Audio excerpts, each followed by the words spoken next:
കർത്താവിൻ്റെ കൃപയും ശക്തിയും അധികമായി അനുഭവിക്കാൻ നമുക്ക് ദൈവം തന്നിരിക്കുന്ന അനുവാദത്തിനായി ഞാൻ സ്തോത്രം ചെയ്യുന്നു. ജീവനുള്ള കർത്താവിൻ്റെ നാമത്തെ ഇന്ന് ഉയർത്തുവാൻ ദൈവം തന്ന ആയുസ്സിനായി, ആരോഗ്യത്തിനായി ദൈവത്തെ നന്ദി പറയുന്നു. നിങ്ങളെ എല്ലാവരെയും ശുശ്രൂഷകളിലേക്ക് സന്തോഷത്തോടെ ഞാൻ സ്വാഗതം ചെയ്യുന്നു. ദൈവത്തിൻ്റെ മഹത്വം നമ്മുടെ മധ്യത്തിലുണ്ട്, കർത്താവിൻ്റെ മഹത്വം നമ്മുടെ മധ്യത്തിലുണ്ട്. ആ പരിശുദ്ധ നാമം ഈ രാത്രിയിൽ ഈ സമയവും വാഴ്ത്തപ്പെടുമാറാകട്ടെ. നിങ്ങളെല്ലാവരെയും ഞാൻ വളരെ പ്രാധാന്യം അർഹിക്കുന്നൊരു ചിന്തയിലേക്ക് ക്ഷണിക്കുകയാണ്. വിശുദ്ധ ലൂക്കോസ് എഴുതിയ സുവിശേഷം 22-ാമത്തെ അധ്യായം 24 മുതൽ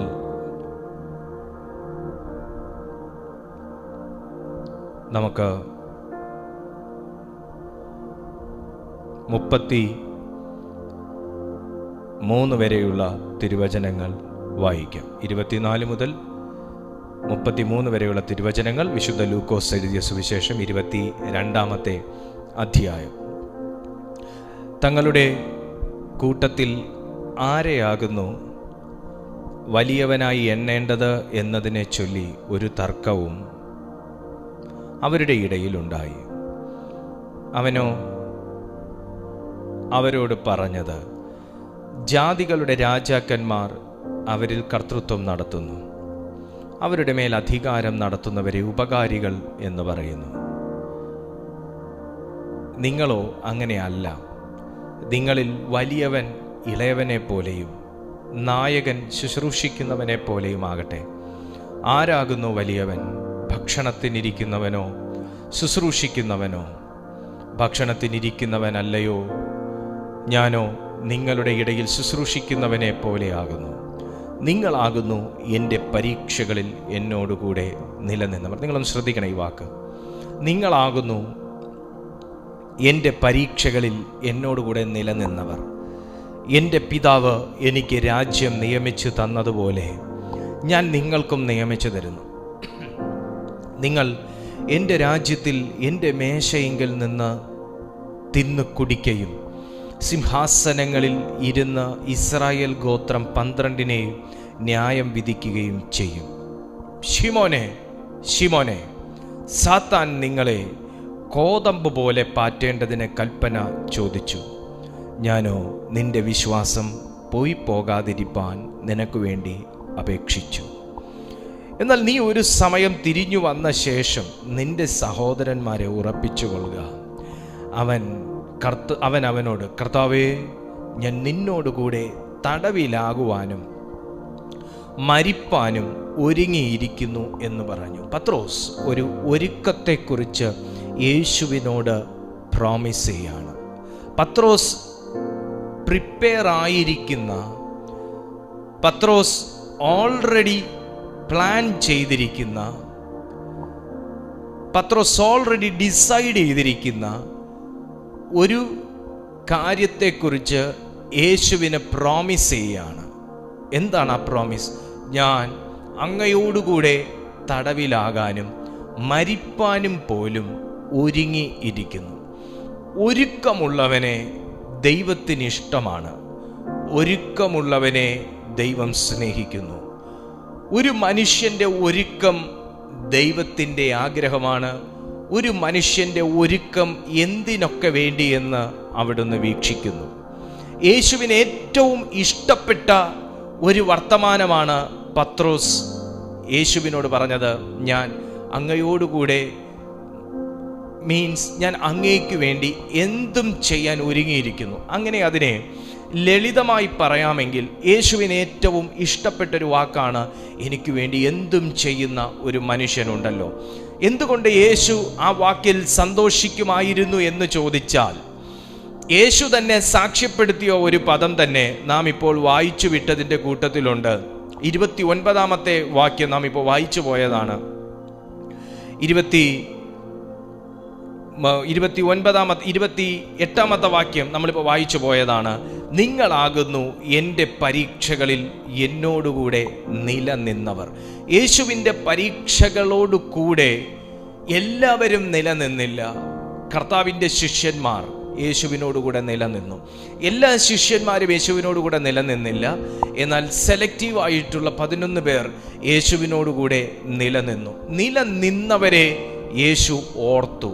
യേശു അത് പറയാൻ ഒരവസരം വന്നപ്പോൾ അവരോട് കൂടെ അത് സാക്ഷ്യമായി പറഞ്ഞു. ഞാൻ ദൈവാത്മ നിയോഗത്താൽ ഞാൻ ഈ മീറ്റിങ്ങിൽ അറ്റൻഡ് ചെയ്യുന്ന ദൈവമക്കളോട് ഞാൻ പറയുന്നു, കർത്താവ് എന്നെ ഇതുവരെയും ആരുടെ മുമ്പിലും സാക്ഷിയാക്കിയില്ലല്ലോ എന്നും, കർത്താവ് എന്നെ ഇതുവരെയും തൻ്റെ നാമമഹത്വത്തിനായി ഉപയോഗിച്ചില്ലല്ലോ എന്നും, എടുത്തില്ലല്ലോ എന്നും, എൻ്റെ പേര് ദൈവം ആരുടെ മുമ്പിലും ആദരവിനായി കൊണ്ടുവന്നില്ലല്ലോ എന്നും, ഞാൻ ചെയ്ത പ്രവൃത്തികളെക്കുറിച്ചും എൻ്റെ ഭാഗത്തെക്കുറിച്ചും കർത്താവ് ഇതുവരെയും ഒരു മനുഷ്യൻ്റെയും മുമ്പിൽ വെളിപ്പെടുത്തിയില്ലല്ലോ എന്നൊക്കെ നിങ്ങൾ ഒരുപക്ഷെ ചിന്തിക്കുകയും ആകുലപ്പെടുകയും നിരാശപ്പെടുകയും ചിന്തിച്ചിരിക്കുകയും ഒക്കെ ചെയ്യുകയാണെങ്കിൽ, യേശു ഈ സെക്കൻഡിൽ ഇവിടെ സാക്ഷ്യം പറയുന്നത് മറ്റെവിടെയും നമുക്ക് കാണാൻ പറ്റത്തില്ല. എവിടെയും യേശു തൻ്റെ ശിഷ്യന്മാരെ കുറിച്ച് ഇതുപോലെ സാക്ഷ്യം പറഞ്ഞത് കാണാൻ പറ്റത്തില്ല. നിലനിന്ന ഒരു കൂട്ടത്തെ കർത്താവ് വിശുദ്ധ ബൈബിളിനകത്ത് രേഖപ്പെടുത്തിയിട്ടുണ്ടെങ്കിൽ, വിശുദ്ധ ബൈബിളിൽ അത് ഉദ്ധരിച്ചിട്ടുണ്ടെങ്കിൽ, കർത്താവിൻ്റെ വായിൽ നിന്നൊരു സാക്ഷ്യം വന്നു എന്നുണ്ടെങ്കിൽ, നല്ലവനും വിശ്വസ്തനുമായ ദാസനെ എന്ന ഒരു സാക്ഷ്യവും വിളിയും കേൾക്കാൻ കർത്താവിൻ്റെ ആത്മാവ് ഇതിനകത്ത് ചില വ്യക്തികളെ ഒരുക്കിക്കൊണ്ടിരിക്കുകയാണ്. ഒരുക്കമുള്ളവരെ എൻ്റെ ദൈവത്തിന് ഇഷ്ടമാണ്. ഒരുങ്ങിയവരെ അവൻ വേഗത്തിൽ പുറത്ത് വിളിക്കുന്ന ഒരു സന്ദർഭമുണ്ട്. ഈ മീറ്റിങ്ങിൽ ശുശ്രൂഷയ്ക്കായി ഒരുങ്ങിയവരുണ്ട്, ഒരുങ്ങിക്കൊണ്ടിരിക്കുന്നവരുണ്ട്.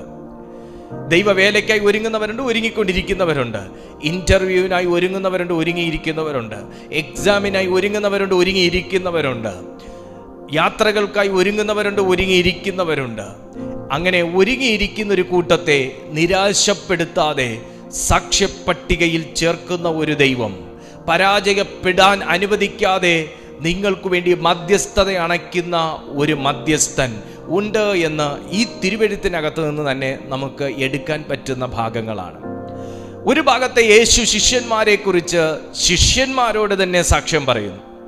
യേശുവിൽ നിന്നൊരു നല്ല വാക്ക് കേൾക്കുക, അത് ഏതൊരു മനുഷ്യൻ്റെയും ഒരു ജീവിതാഭിലാഷമാണ്. എൻ്റെ ഏറ്റവും വലിയ ആഗ്രഹം എന്നാന്ന് ചോദിച്ചാൽ, എന്നെക്കുറിച്ച് സാക്ഷ്യം പറയാൻ ഒത്തിരി മനുഷ്യർ എന്നെക്കുറിച്ച് നല്ലതും ചീത്തയും പറയുന്നുണ്ട്. നല്ലതും ചീത്ത എന്ന് പറഞ്ഞാൽ വേറെ ഒന്നുമല്ല, സംതിങ് എന്ന് വെച്ചാൽ നമ്മുടെ ഈ എന്നാ പറയണ്ടേ, ഞാൻ കഴിഞ്ഞ ദിവസം പുലർച്ചെ 3 മണി മുതൽ 5 മണി വരെയുള്ള ഒരു വീഡിയോ ഞാൻ ചെയ്തിരുന്നല്ലോ. നിങ്ങളിൽ പലർക്കും അത് പ്രയോജനമായി. അപ്പോൾ 1-2 പേര് എന്നോട് വാട്സാപ്പിൽ ചോദിച്ചൊരു ചോദ്യമാണ്, അതെന്താ 3 മണിക്കും 5 മണിക്കും ഇടയിൽ പ്രാർത്ഥിച്ചാലേ ദൈവം കേൾക്കത്തുള്ളൂ എന്ന്, സംതിങ് അങ്ങനെ. അപ്പോൾ അതിനകത്ത് എന്താണ് ഞാൻ ഉദ്ദേശിച്ചത്, അല്ലെങ്കിൽ പരിശുദ്ധാത്മാവ് എന്താണ് തിരുവെഴുത്തിനകത്ത് രേഖപ്പെടുത്തിയിരിക്കുന്നതെന്ന് എല്ലാവർക്കും ഗ്രഹിക്കാൻ പറ്റണമെന്നില്ല. എന്തായാലും എൻ്റെ മിനിസ്ട്രി അത് കർത്താവ് എനിക്ക് റിവീൽ ചെയ്ത് തന്ന മിനിസ്ട്രിയാണ്. ദൈവം എനിക്ക് തരുന്ന റെവലേഷൻസ് ആണ് ഞാൻ പഠിപ്പിക്കുന്നത്. അപ്പോൾ ആരും അത് അങ്ങനെ തന്നെ അക്സെപ്റ്റ് ചെയ്യണം എന്നൊരു നിർബന്ധമൊന്നും എനിക്കില്ല. എന്നാൽ ആ വേർഡുകൾ, ആ ടീച്ചിങ്സ്, ആ റെവലേഷൻ നിങ്ങളെ സ്വാധീനിക്കുന്നുവെങ്കിൽ, എത്ര പേരാ എനിക്ക് നല്ല കമൻറ്റ് ഇട്ടേന്നറിയാവോ? പാസ്റ്റർ, ഞാൻ സ്റ്റാർട്ട് ചെയ്ത് കഴിഞ്ഞു, ഈ മെസ്സേജ് ഞങ്ങൾക്ക് വളരെ ഒരു ഉന്മേഷം പകരുന്നു, ഞാൻ ഇന്ന് മുതൽ 3 മണിക്ക് പ്രാർത്ഥിക്കാൻ സ്റ്റാർട്ട് ചെയ്തു, ഞാൻ പണ്ട് പ്രാർത്ഥിച്ചുകൊണ്ടിരുന്നതാണ്. എത്ര പേരെ നല്ല കമൻറ്റ്. വളരെ ചുരുക്കം പേർ മാത്രമാണ് അതിന് ആ സമയത്ത് എന്താ പ്രാർത്ഥിക്കാൻ ഇത്ര പ്രത്യേകത, ഏത് സമയത്ത് വേണമെങ്കിലും പ്രാർത്ഥിക്കാൻ എന്നൊക്കെ പറഞ്ഞ് ലീവ് ഇറ്റ്. ഞാൻ അതിനൊന്നും കമൻറ്റ് ചെയ്യാൻ, എനിക്കിവിടെ അല്ലാതെ തന്നെ കമൻറ്റിന് ഇടാൻ, എനിക്ക് കമൻറ്റിന് റെസ്പോണ്ട് ചെയ്യാൻ നേരമില്ല. അപ്പോൾ അങ്ങനെയുള്ള, അതാ ഞാൻ ആ ചീത്താന്ന് ഉദ്ദേശിച്ചാൽ അത് വേറെ കാര്യമൊന്നും അല്ല. നല്ലതും ചീത്തയും പറയുന്നവർ എന്തായാലും സമൂഹത്തിലുണ്ട്. വിമർശനങ്ങളെ നമ്മൾ നല്ല ബുദ്ധിയോടെ സ്വീകരിക്കുന്നത് വളർച്ചയ്ക്ക് ഉതകുമെങ്കിൽ ഞാൻ അതിനെ വെൽക്കം ചെയ്യുന്നു. ദൈവം നമ്മെ സഹായിക്കട്ടെ. അപ്പോൾ തന്നെ യേശുവിൽ നിന്നൊരു നല്ല ഒരു സാക്ഷ്യം കേൾക്കുക എന്നുള്ളത് ഏതൊരു മനുഷ്യൻ്റെ ആഗ്രഹമാണ്. എൻ്റെ ഏറ്റവും വലിയൊരു ആഗ്രഹം ആണ് കർത്താവിൽ നിന്നൊരു നല്ല സാക്ഷ്യം പ്രാപിക്കുക. ഞാൻ ഇനി ഈ മെസ്സേജിൻ്റെ വളരെ കോറായിട്ടുള്ള ഭാഗത്തേക്ക് ഞാൻ നിങ്ങളെ കൊണ്ടുപോവാണ്. കർത്താവിൽ നിന്നൊരു നല്ല സാക്ഷ്യം പ്രാപിക്കുക. യേശു നിലനിന്നവരുടെ കൂട്ടത്തിൽ പത്രോസിനെ എണ്ണി. നിലനിന്നവരുടെ കൂട്ടത്തിൽ പത്രോസിനെ എണ്ണി. അടുത്തൊരു വാക്ക് യേശു ആശങ്കയോടെ പങ്കുവെക്കുന്നത് നമുക്ക് കാണാം. കേൾക്കണേ. യേശു നിലനിന്നവരുടെ കൂട്ടത്തിൽ പത്രോസിനെ എണ്ണി. കാരണം യേശു പറഞ്ഞു, നിങ്ങളായിരുന്നു എൻ്റെ കഷ്ടങ്ങളിൽ എന്നോടുകൂടെ നിലനിന്നവർ. ഏതൊരു ദൈവ പൈതലിനൊരു കഷ്ടം വന്നാലും ഏതൊരു ദൈവദാസന് ഒരു കഷ്ടം വന്നാലും, ഒരു സഭയിൽ ഒരു വിശ്വാസിക്ക് കഷ്ടം വന്നാലും ചേർന്ന് നിൽക്കുന്നവരായിരിക്കണം. ആദായം കൊള്ളുന്നവർ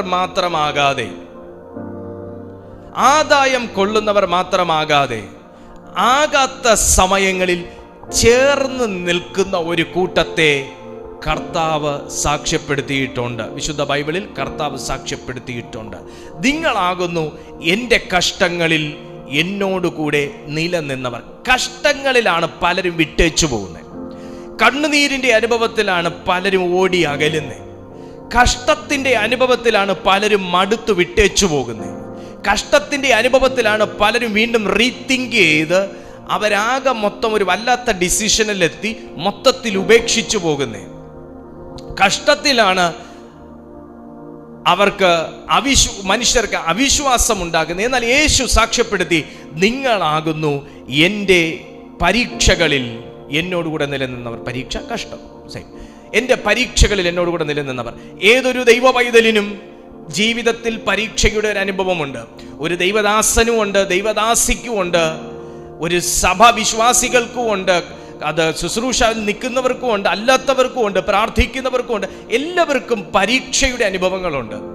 ഈ പരീക്ഷയ്ക്കകത്ത് ദൈവം ആഗ്രഹിക്കുന്ന ഒരു കാര്യം, നിലനിന്നവരെ എൻ്റെ ദൈവം കരങ്ങളിൽ എടുക്കണമെന്നുള്ളതാണ്. ദൈവത്തിൻ്റെ ആഗ്രഹം നിലനിൽക്കുന്നവരെ കർത്താവ് ഹൈലൈറ്റ് ചെയ്യണം എന്നുള്ളതാണ്. നിലനിൽക്കുന്നവരെ ഹൈലൈറ്റ് ചെയ്യണം. ഞാൻ ആത്മാവിൽ ഒരു ദൈവശബ്ദം താങ്കളെ അറിയിക്കാം. ഒത്തിരി പരീക്ഷകളുടെ അനുഭവത്തിലൂടെ ആയിരിക്കും ഈ സെക്കൻഡിൽ കടന്നു പോയിക്കൊണ്ടിരിക്കുന്നത്, ഈ ദിവസങ്ങളിൽ കടന്നു പോയിക്കൊണ്ടിരിക്കുന്നത്.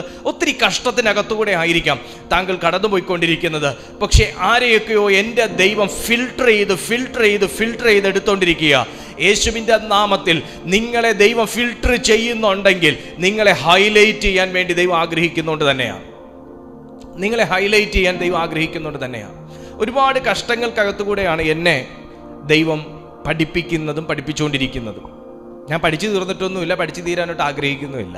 എനിക്ക് ഓരോ ദിവസവും പുതിയ കാര്യങ്ങൾ ദൈവത്തിങ്കിൽ നിന്ന് പ്രാപിക്കാനും പഠിക്കാനും ആഗ്രഹിക്കുന്ന ഒരു മനുഷ്യനാണ്. അവസാനം വരെയും എൻ്റെ ആഗ്രഹം അത് തന്നെ ആയിരിക്കണം. പുതിയ കാര്യങ്ങൾ. ഒരു ദൈവം ഈ ലോകത്തിൽ ആരുമില്ല, ഉണ്ടാകത്തുമില്ല. ബൈബിൾ പഠിച്ചു തീർന്നവരുണ്ടാകത്തില്ല, ബൈബിൾ വായിച്ചു തീർന്നവരുണ്ടാകത്തില്ല, ബൈബിളിനകത്തുള്ള വെളിപ്പാടുകൾ പൂർണ്ണമായിട്ട് കിട്ടി തീർന്നവരുണ്ടാകത്തില്ല. എല്ലാ ദൈവമക്കളും കണ്ടുകൊണ്ടിരിക്കുന്നവരെല്ലാവരും ഇതിനകത്ത് പെടുന്നവരാ. നിങ്ങൾക്ക് ദൈവവചനം പഠിക്കാൻ ആഗ്രഹം ഉണ്ടെങ്കിൽ ഞാൻ ഇപ്പോഴേ പറയാം, 5 വർഷത്തെ കോഴ്സെന്നോ 10 വർഷത്തെ കോഴ്സെന്നോ പറഞ്ഞ് കയറണ്ട. ഇത് ലൈഫ് ലോങ് കോഴ്സാണ്. അത് ഏറ്റവും വലിയ ബ്ലെസ്സിങ് ആണ്.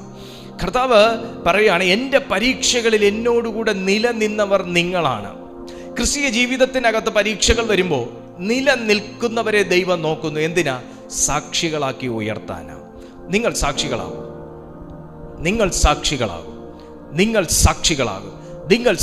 യേശു പറഞ്ഞു, നിങ്ങൾ എൻ്റെ സാക്ഷികളാകും. യേശു പറഞ്ഞ വാക്കാ, നിങ്ങൾ എൻ്റെ സാക്ഷികളാകും. നിങ്ങൾ മഹിമ കണ്ട സാക്ഷികളാകും, മഹത്വം കണ്ട സാക്ഷികളാകും. ഇതെല്ലാം നമുക്ക് ലേഖനങ്ങൾ പഠിക്കുമ്പോഴെല്ലാം കാണാൻ പറ്റുന്ന വാക്കുകളാണ്. മഹിമ കണ്ട സാക്ഷികൾ. ഞാൻ അവൻ്റെ മഹിമ കണ്ട സാക്ഷി എന്നൊക്കെ പത്രോസും പൗലോസും ഒക്കെ പറയുന്നുണ്ട്. ഞാൻ സാക്ഷിയാ, ഞാൻ അവൻ്റെ പുനരുത്ഥാനത്തിൻ്റെ സാക്ഷിയാ, ആ ഞാൻ ദൈവശക്തിയുടെ സാക്ഷിയാ ഒക്കെ ഇങ്ങനെ സാക്ഷി പറയുന്നുണ്ട്. എപ്പോഴാണ് ഇവർ സാക്ഷിയായത്? വീട്ടിൽ ഇരുന്നപ്പോഴല്ല, ഇവർ പല പരീക്ഷകൾക്കകത്തുകൂടെ കടന്നു പോയപ്പോഴാണ്. പക്ഷെ യേശു എപ്പോ പത്രോസിനെ ഉൾപ്പെടുത്തി നീ എൻ്റെ കൂടെ നിലനിന്നവരിൽ ഒരുവനാണെന്ന് പറഞ്ഞോ, ശിഷ്യന്മാരെ എപ്പോ യേശു സാക്ഷ്യപ്പട്ടികയിൽ ഉൾപ്പെടുത്തിയോ, ആ സെക്കൻഡിൽ യേശു വളരെ വളരെ വളരെ ആശങ്കയോടെ ഒരു ഒരു ശബ്ദം പങ്കുവെക്കുകയാണ്. ഇനി നമുക്ക് വളരെ ശ്രദ്ധിക്കേണ്ട ഭാഗങ്ങളാണ്. എന്താണ് ആ ആശങ്ക? ശിമോനെ, ഈ വിളിക്കകത്ത് ഞാൻ വളരെ വലിയൊരു ആശങ്ക കാണുന്നു. യേശു ആശങ്കപ്പെട്ടതൊന്നും നമുക്ക് അങ്ങനെ ഇങ്ങനെ കാണാൻ ഒക്കത്തില്ല.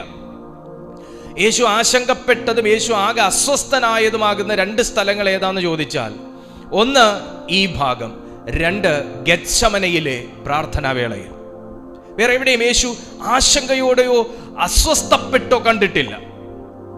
എൻ്റെ ഉള്ളം അതിവേദനയാൽ ഭാരപ്പെടുന്നു, എന്നോട് കൂടെ ഉണർന്നിരുന്ന 1 മണിക്കൂർ പ്രാർത്ഥിപ്പിന്റെ യേശു പറയും. അപ്പൊ ആ ഒരു വേളകളിലാണ് യേശു അസ്വസ്ഥപ്പെട്ടത്. പ്രാർത്ഥിക്കുന്നവരുടെ ജീവിതത്തിലും ഇങ്ങനത്തെ ചില അനുഭവങ്ങൾ ഉണ്ടാകും. അസ്വസ്ഥപ്പെടും, എന്ത് ചെയ്യണമെന്ന് അറിയാത്തൊരവസ്ഥ, പ്രാർത്ഥിക്കാൻ ആഗ്രഹമുണ്ടെങ്കിലും പ്രാർത്ഥിക്കാൻ പറ്റാത്ത അവസ്ഥ. പക്ഷേ ദൈവത്തിന്റെ പൈതലെ, ഞാൻ ദൈവാത്മാവിൽ ഗത്സമനയിലേക്ക് ഞാൻ നിങ്ങളെ കൊണ്ടുപോവാണ്. അവിടെയും യേശുവിനെ ബലപ്പെടുത്താൻ 2 ദൂതന്മാരെ സ്വർഗം അയച്ചതുപോലെ ഞാൻ ആത്മാവിൽ കൈമാറാം. ദൈവത്തിന് വേണ്ടി നിൽക്കുന്ന, ദൈവ ശബ്ദത്തിന് വേണ്ടി മാത്രം ചെവി കൊടുക്കുന്ന, കർത്താവിന്റെ നാമത്തിന് വേണ്ടി ജീവിക്കണമെന്നും കാത്തു സൂക്ഷിക്കണമെന്നുമൊക്കെ ആഗ്രഹിക്കുന്ന, നിങ്ങളുടെ ജീവിതത്തിൽ പ്രാർത്ഥിക്കണമെന്ന ആഗ്രഹമുണ്ടെങ്കിൽ പോലും ജീവിതത്തിന്റെ സഹനങ്ങൾ കാരണവും വേദന കാരണവും പ്രാർത്ഥിക്കാൻ പോലും വായി തുറക്കാൻ പറ്റാത്ത ഒരു ഘട്ടത്തിലും നിങ്ങളെ പിണങ്ങി പിന്മാറുന്ന ഒരു ദൈവമല്ല, ദൂതനെ അയച്ച് നിന്നെ ബലപ്പെടുത്തി നിന്നെ റീചാർജ് ചെയ്യുന്ന ഒരു ദൈവത്തെക്കുറിച്ച് അത്രേ ഞാൻ തിരുവെഴുത്തിനകത്ത് വായിക്കുന്നതും ഇന്ന് പഠിപ്പിക്കുന്നതും. പ്രാർത്ഥിച്ചില്ല എന്ന് പറഞ്ഞ ദൈവം പിണങ്ങത്തില്ല എന്ന് പറഞ്ഞ് പ്രാർത്ഥിക്കേണ്ട എന്ന് എൻ്റെ ഈ വാക്കിൽ അർത്ഥവുമില്ല. ചില നിരാശകൾ വല്ലാതെ മനുഷ്യനെ ചുറ്റിക്കൊള്ളുമ്പോൾ വേദപുസ്തകം മാത്രമായിരിക്കും നമുക്ക് ആശ്രയം. വേദപുസ്തകം മാത്രമായിരിക്കും നമുക്ക് ആശ്രയം. ഞാൻ ഇന്നലെ ഒരു മീറ്റിങ്ങിന് കടന്നു പോയപ്പോൾ, ഞാൻ പേരൊന്നും പറയുന്നില്ല, പാസ്റ്ററുടെ വളരെ ഫേമസ് ആയിട്ടുള്ളൊരു പാസ്റ്ററാണ്. മീറ്റിങ്ങിന് കടന്നു പോയപ്പോൾ ആ ദൈവദാസന്റെ അനുഭവങ്ങൾക്കകത്തുനിന്ന് പങ്കുവെച്ചതിലൊരു വാക്കിതാണ്: ഒരു റീസണും ഇല്ലാതെ ഒരു രാത്രിയിൽ മനസ്സാകെ അസ്വസ്ഥപ്പെട്ടു, വളരെ അസ്വസ്ഥപ്പെട്ടു. എപ്പോഴും പ്രാർത്ഥിച്ചു കൊണ്ടിരിക്കുന്ന മനുഷ്യൻ, എന്നാൽ ഇച്ചിരി നേരം ഒന്ന് പ്രാർത്ഥിക്കാം, എന്തോ ഒരു ഡിമോണിക് അറ്റാക്കാണ് എന്ന് മനസ്സിലായി. എന്നാൽ പിന്നെ അത് പ്രാർത്ഥിച്ച് ജയമെടുക്കാമെന്ന് ശ്രമിച്ചു, പ്രാർത്ഥിക്കാൻ ശ്രമിച്ചു, പ്രാർത്ഥിക്കാൻ പറ്റുന്നില്ല. പലവട്ടം ശ്രമിച്ചു, പ്രാർത്ഥിക്കാൻ പറ്റുന്നില്ല. ഇരുന്ന് പ്രാർത്ഥിക്കാൻ പറ്റുന്നില്ല. എന്നാൽ പിന്നെ നടന്ന് പ്രാർത്ഥിക്കാമെന്ന് ഓർത്തു, നടന്ന് പ്രാർത്ഥിക്കാൻ ശ്രമിച്ചു, നടന്ന് പ്രാർത്ഥിക്കാൻ പറ്റുന്നില്ല. വായി തുറക്കാൻ പറ്റുന്നില്ല. പ്രാർത്ഥിക്കണം എന്നാണെങ്കിൽ അതിയായ ആഗ്രഹമുണ്ട്, പ്രാർത്ഥിച്ചാലേ വിടുതലുള്ളൂ എന്നും അറിയാം. എന്നാൽ പ്രാർത്ഥിച്ച് ജയമെടുക്കാൻ പറ്റുന്നില്ല. അങ്ങനെയുള്ള ദൈവമക്കളും ഉണ്ട് ഇന്ന് ഈ മീറ്റിങ്ങിൽ. പ്രാർത്ഥിച്ചൊരു ജയമെടുക്കാൻ പറ്റുന്നില്ല. ഉടൻ ദൈവം പറഞ്ഞു, കർത്താവ് പറഞ്ഞു, ഈ കർത്താവിൻ്റെ ഒരു ഇതെന്നാന്ന് ചോദിച്ചാൽ, നമ്മൾ മാനുഷികമായും സ്പിരിച്വലായിട്ടും ഒക്കെ ഡൗൺ ആയി പോയാലും കർത്താവ് അങ്ങനെ പെട്ടെന്നൊന്നും നമ്മളെ കൈവിട്ട് കളയത്തില്ല. പെട്ടെന്നൊന്നും കൈവിടത്തില്ല എന്ന് പറഞ്ഞാൽ കുറച്ച് വൈകി കൈവിടൂ എന്നല്ല അതിൻ്റെ അർത്ഥം. ദൈവം ഗിവപ്പ് ചെയ്യത്തില്ല. മനുഷ്യനാ ഗിവപ്പ് ചെയ്ത് കളയുന്നത്. മനുഷ്യനെ ഗിവപ്പ് ചെയ്ത് കളയും, ദൈവം ഗിവപ്പ് ചെയ്ത് കളയത്തില്ല. കർത്താവ് എന്ത് ചെയ്യും? നമ്മൾ ഏത് രീതിയിൽ മോൾഡ് ചെയ്യാമെന്ന് ദൈവം ശ്രമിക്കും. ഏത് രീതിയിൽ നമ്മളെ മോൾഡ് ചെയ്യാം, എങ്ങനെ ഇവനെ പണിയാം, ഏത് രീതിയിൽ ഈ പ്രോബ്ലം സോൾവ് ചെയ്യാം, എങ്ങനെ ഈ കേസ് റെക്ടിഫൈ ചെയ്യാം, ഇതായിരിക്കും കർത്താവിൻ്റെ ഒരു രീതി എന്ന് പറയുന്നത്. അപ്പോൾ പറഞ്ഞു, നീ ചെന്ന് വേദപുസ്തകം എടുക്കാൻ പറഞ്ഞു. വേദപുസ്തകം എടുത്തു. റോമർക്ക് എഴുതിയ ലേഖനത്തിൽ നിന്ന് 8-ാമത്തെ അധ്യായത്തിൽ നിന്ന് 8-ാമത്തെ അധ്യായം ഇന്ന വാക്യം വായിക്കാൻ പറഞ്ഞു. അതിൻ്റെ അകത്തുനിന്ന് വായിച്ചു. പാസ്റ്റർ പറയാ, എനിക്ക് എന്തുവാ സംഭവിച്ചതെന്ന് എനിക്കറിയത്തില്ല. അസാധാരണമായൊരു ബലം ആ വേർഡ് എനിക്ക് കിട്ടിയതും ഞാൻ അങ്ങ് ചാർജായി. എത്ര മണിക്കൂറുകൾ പ്രാർത്ഥിക്കുന്നതിൻ്റെ ഒരു ധൈര്യവും ശക്തിയും ജോയ് സന്തോഷവും കൊണ്ട് ഞാൻ നിറഞ്ഞു. ഞാൻ ആ സെക്കൻഡിൽ തന്നെ ഞാൻ ചാർജായി. ആ നിരാശയുടെ ആത്മാവിനെ ഞാൻ പുറന്തള്ളി. ഇന്ന് വരെയും പിന്നെ എനിക്ക് അങ്ങനെ ഒരു അവസ്ഥ വന്നിട്ടില്ല എന്ന് ആ മനുഷ്യൻ സാക്ഷ്യപ്പെടുത്തുകയുണ്ടായി. നിരാശ, പരീക്ഷകൾക്കകത്തുള്ള തളർച്ച ഏതൊരു മനുഷ്യനെയും അസ്വസ്ഥപ്പെടുത്തുമ്പോൾ, പ്രാർത്ഥിക്കാൻ പോലും അവന് കഴിയാതിരിക്കുമ്പോൾ, ദൈവസന്നിധിയിലൊന്നും ഉണരാൻ പറ്റാതിരിക്കുമ്പോൾ, അകത്താഗ്രഹം ഉണ്ടെങ്കിലും പുറത്ത് നമ്മൾ ആകെ മൊത്തം ഡ്രൈ ആയിട്ടിരിക്കുമ്പോൾ, ചില സന്ദർഭങ്ങളിൽ പ്രവാചക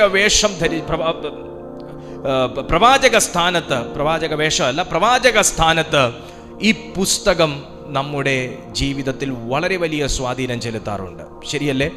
ഈ പുസ്തകം ഒരു പ്രവാചകന് പോലും സംസാരിക്കാൻ പറ്റാത്ത നിലയിൽ ഒരുപക്ഷെ ഏറ്റവും ഹയർ റാങ്കിൽ നിൽക്കുന്ന ഒരു പ്രൊഫറ്റായിട്ട് ഈ പുസ്തകം നമ്മളോട് സംസാരിക്കാറുണ്ട്. ആ ആത്മീയ ബലം അനുഭവിച്ച ദൈവമക്കളെ ഓർത്ത് ഞാൻ എൻ്റെ കർത്താവിനെ സ്തുതിക്കുന്നു. ഇവിടെയും പരീക്ഷകളെ കുറിച്ച് യേശു പറയുമ്പോൾ, യേശു പത്രോസ് അടക്കമുള്ള ശിഷ്യന്മാരെ കുറിച്ച് സാക്ഷ്യം പറഞ്ഞു. നിങ്ങളാകുന്നു എൻ്റെ പരീക്ഷകളിൽ എന്നോട് കൂടെ നിലനിർന്നത്. തൊട്ടടുത്ത സമയം യേശുവിൻ്റെ സാക്ഷ്യത്തെ മാറ്റണം. ശ്രദ്ധിച്ചു കേട്ടോ, യേശുവിൻ്റെ സാക്ഷ്യത്തെ മാറ്റണം എന്ന ഒരു അജണ്ടയോടെ, ഒരു തീരുമാനത്തോടെ, മനുഷ്യരെ എന്നും അസൂയയോടെ മാത്രം നോക്കുന്ന, മനുഷ്യരുടെ നാശം മാത്രം കൊതിക്കുന്ന സാത്താൻ എന്ന ദുരാത്മാവ് യേശുവിനോട് കൽപ്പന ചോദിക്കുകയാണ്, എനിക്ക് പത്രോസിനെ പാറ്റണം, എനിക്ക് പത്രോസിനെ എന്താ ഇതിൽ നിന്ന് മനസ്സിലാക്കേണ്ടത്? യേശുവിനോട് കൂടെ നിലനിന്നവരെ യേശു ഇൻവിസിബിളി കവർ ചെയ്തിരുന്നു. യേശുവിനോട് കൂടെ നിലനിന്നവരെ സ്വർഗം ഇൻവിസിബിളി, കാണാൻ കഴിയാത്ത നിലകളിൽ അവരെ കവർ ചെയ്തിരുന്നു. ആ ഒരു കവറിങ്, ആ ഒരു നിയന്ത്രണ രേഖ മറികടക്കുക എന്ന് പറയുന്നത് ഒരു ദുഷ്ടാത്മാവിന് അസാധ്യമാണ്. ഇത് നിങ്ങൾ ഈ വാക്കുകളിലെല്ലാം നിങ്ങൾ എടുത്തോണം. ഇതിനകത്തുള്ള ആ സാരാംശത്തെ നിങ്ങൾ എടുക്കണം. ഞാൻ നിങ്ങളോട് സംസാരിക്കുമ്പോൾ എനിക്കെതിരെ അതിശക്തമായ ബാറ്റിൽ പുറത്തുണ്ട് എന്ന് എനിക്ക് നന്നായിട്ടറിയാം. പ്രത്യേകിച്ച് ഞാൻ ദൈവത്തിൻ്റെ തിരുവെഴുത്തിൽ നിന്ന് സംസാരിക്കുമ്പോൾ ഏതൊരു ദൈവമക്കളെ കുറിച്ചാണോ ദൈവത്തിന് സാക്ഷ്യമുള്ളത്, നിങ്ങൾ പ്രാർത്ഥിക്കുന്ന ഒരാളാണെന്നുള്ളത് ഒരു സാക്ഷ്യം എൻ്റെ ദൈവത്തിനുണ്ടെങ്കിൽ, നിങ്ങൾ നല്ല കാര്യങ്ങൾ ചെയ്യുന്ന ഒരു വ്യക്തിയാണെന്നുള്ളൊരു സാക്ഷ്യം എൻ്റെ ദൈവത്തിനുണ്ടെങ്കിൽ, നിങ്ങളൊരു സൽക്കർമ്മിയാണെന്നുള്ളൊരു സാക്ഷ്യം ദൈവത്തിനുണ്ടെങ്കിൽ, നിങ്ങൾ 10 പേർക്ക് പ്രയോജനപ്പെടുന്നവരാണെന്നുള്ളൊരു സാക്ഷ്യം ദൈവത്തിനുണ്ടെങ്കിൽ, നിങ്ങളൊരു നല്ല വ്യക്തിത്വമാണ്, നല്ലൊരു മനുഷ്യനാണെന്നുള്ളൊരു സാക്ഷ്യം ദൈവത്തിനുണ്ടെങ്കിൽ, നിങ്ങളുടെ കുടുംബം പ്രാർത്ഥനയുള്ളൊരു കുടുംബമാണ്, ദൈവകൃപയുള്ളൊരു കുടുംബമാണ്, നല്ല സന്താനങ്ങളുള്ള കുടുംബമാണെന്നും ഒക്കെ ഒരു സാക്ഷ്യം ദൈവത്തിനുണ്ടെങ്കിൽ, ഈ സാക്ഷി ദൈവിക സാക്ഷ്യത്തിന് നേരെ ഭയങ്കര സാത്താനിക് അറ്റാക്ക് ഉണ്ടാവും. ദൈവം എനിക്ക് വിധിച്ചു വെച്ചിരിക്കുന്ന, ദൈവം എനിക്ക് പതിച്ചു തന്നിരിക്കുന്ന ഒരു പേരിന്റെ നേരെ സാത്താനൊരു ഭയങ്കര ഡിമോണിക് അറ്റാക്ക് ഉണ്ടാവും. അവനിൽ നിന്നൊരു അറ്റാക്ക് ഉണ്ടാവും. നമ്മുടെ ഈ മുടിയും താടിയും ഒന്നും കണ്ടിട്ടല്ല സാത്താൻ ആകെ ഇളകുന്നേ, മനസ്സിലാക്കണേ. നമ്മുടെ ഈ മുടിയും താടിയും ഒന്നും കണ്ടിട്ടല്ല സാത്താൻ ഇളകുന്നേ. അതുകൊണ്ട് നമ്മൾ അതൊക്കെ എടുത്ത് കളഞ്ഞെന്ന് പറഞ്ഞിട്ട് സാത്താൻ നമ്മളെ വിട്ട് മാറാനും പോണില്ല. എന്താ അവന്റെ പ്രശ്നം എന്നാന്നറിയാവോ? അവന്റെ പ്രശ്നം ദൈവം എന്താണോ എന്നെക്കുറിച്ച് നല്ലത് പറയുന്നത്, ഇതാ അവന്റെ പ്രശ്നം. അതുവരെ സാത്താന് യേശുവിനോട് കൽപ്പന ചോദിക്കണ്ട, പത്രോസിനെ നോട്ടയിടണ്ട, ഒന്നും വേണ്ട. പക്ഷേ എപ്പോ യേശു ഒരു നല്ല വാക്ക് ശിഷ്യന്മാരെ കുറിച്ച് പറഞ്ഞു, അന്നേരം തന്നെ അതിന്റെ തലപ്പത്ത് വെക്കാൻ കർത്താവ് കണ്ടിരിക്കുന്നവനെ തന്നെ പൊക്കാൻ നോക്കുക. നിങ്ങളുടെ ഫാമിലിയിൽ ഏറ്റവും നന്നായിട്ട് ദൈവത്തിന് പ്രയോജനപ്പെടുന്നവനിലേക്കാണ് സാത്താൻ ആദ്യത്തെ ദൃഷ്ടി വയ്ക്കുക. നിങ്ങളുടെ ഫാമിലിയിൽ ഏറ്റവും നന്നായിട്ട് പ്രാർത്ഥിക്കുന്നവന്റെ മേലാണ് ആദ്യം ദൃഷ്ടി വെക്കുക. ഏറ്റവും ആദ്യ രക്ഷയിലേക്ക് വന്ന വ്യക്തിയും ആ വ്യക്തി ഏറ്റവും നന്നായി സഭയിൽ ആക്റ്റീവ് ആണെങ്കിൽ, അവൻ ജീവിതത്തിൽ ദൈവ സാന്നിധ്യം കാത്തു സൂക്ഷിക്കുന്ന വ്യക്തിയാണെങ്കിൽ, അവനിലേക്കാണ് സാത്താൻ ആദ്യം ദൃഷ്ടി വെക്കുക. ഈ മണ്ഡലം ജയിക്കണം. ഇത് നമ്മൾ തിരിച്ചറിഞ്ഞാലേ ജയിക്കാൻ പറ്റത്തുള്ളൂ. യേശു തിരിച്ചറിഞ്ഞൊരു സത്യം, എൻ്റെ പരീക്ഷകളിൽ പലർക്കും നിൽക്കായിരുന്നു, സൗഖ്യം പ്രാപിച്ചവർക്ക് നിൽക്കായിരുന്നു, ഞാൻ വിളിച്ചു ചേർത്ത ബാക്കിയുള്ളവർക്ക് നിൽക്കായിരുന്നു. പക്ഷെ അവരാരും നിന്നില്ല, അവരൊക്കെ ഇട്ടേച്ചു പോയി. പക്ഷെ നിങ്ങളായിരുന്നു എൻ്റെ പരീക്ഷകളിൽ എന്നോടുകൂടെ നിലനിന്നവർ. ദൈവം നിലനിൽക്കാനാ നിങ്ങളെ വിളിച്ചെന്നുണ്ടെങ്കിൽ ദൈവം നിലനിർത്തുമെന്ന ഒരു ചിന്ത കർത്താവിൻ്റെ ഉള്ളത്തിലുണ്ട്. ആ ചിന്ത, നിലനിർത്തുമെന്നുള്ളൊരു ചിന്ത കർത്താവിൻ്റെ ഉള്ളത്തിലുള്ളിടത്തോളം കാലം നീ പരീക്ഷയിൽ ഭയപ്പെടണ്ട, നീ പ്രശ്നങ്ങളിൽ ഭയപ്പെടണ്ട, നിങ്ങൾക്ക് നേരെ വരുന്ന അറ്റാക്കിൽ നിങ്ങൾ ഭയപ്പെടണ്ട. അതിനെ ജയിക്കാനുള്ള ഒരു ദൈവിക അഭിഷേകം കുഞ്ഞെ നിന്റെ മേൽ ദൈവം ഓൾറെഡി പകർന്നിട്ടുണ്ട്. അപ്പൊ ഈ അഭിഷേകം വർക്ക് ചെയ്യാതെ ഇരിക്കുമ്പോഴാണ് നമ്മൾ പരീക്ഷകളിൽ വീണു പോകുന്നത്. അഭിഷേകം റിയാക്ട് ചെയ്യാതിരിക്കുമ്പോഴാണ് റെസ്പോണ്ട് ചെയ്യാതിരിക്കുമ്പോഴാണ് പരീക്ഷകൾക്കകത്തൊരു മനുഷ്യൻ പതറിപ്പോകുന്നത്. യേശു ഒന്നും കൂടെ പത്രോസിനെ ഉണർത്തുന്നത് നമുക്ക് കേൾക്കാം. ശിമോനെ, ശിമോനെ, സാത്താൻ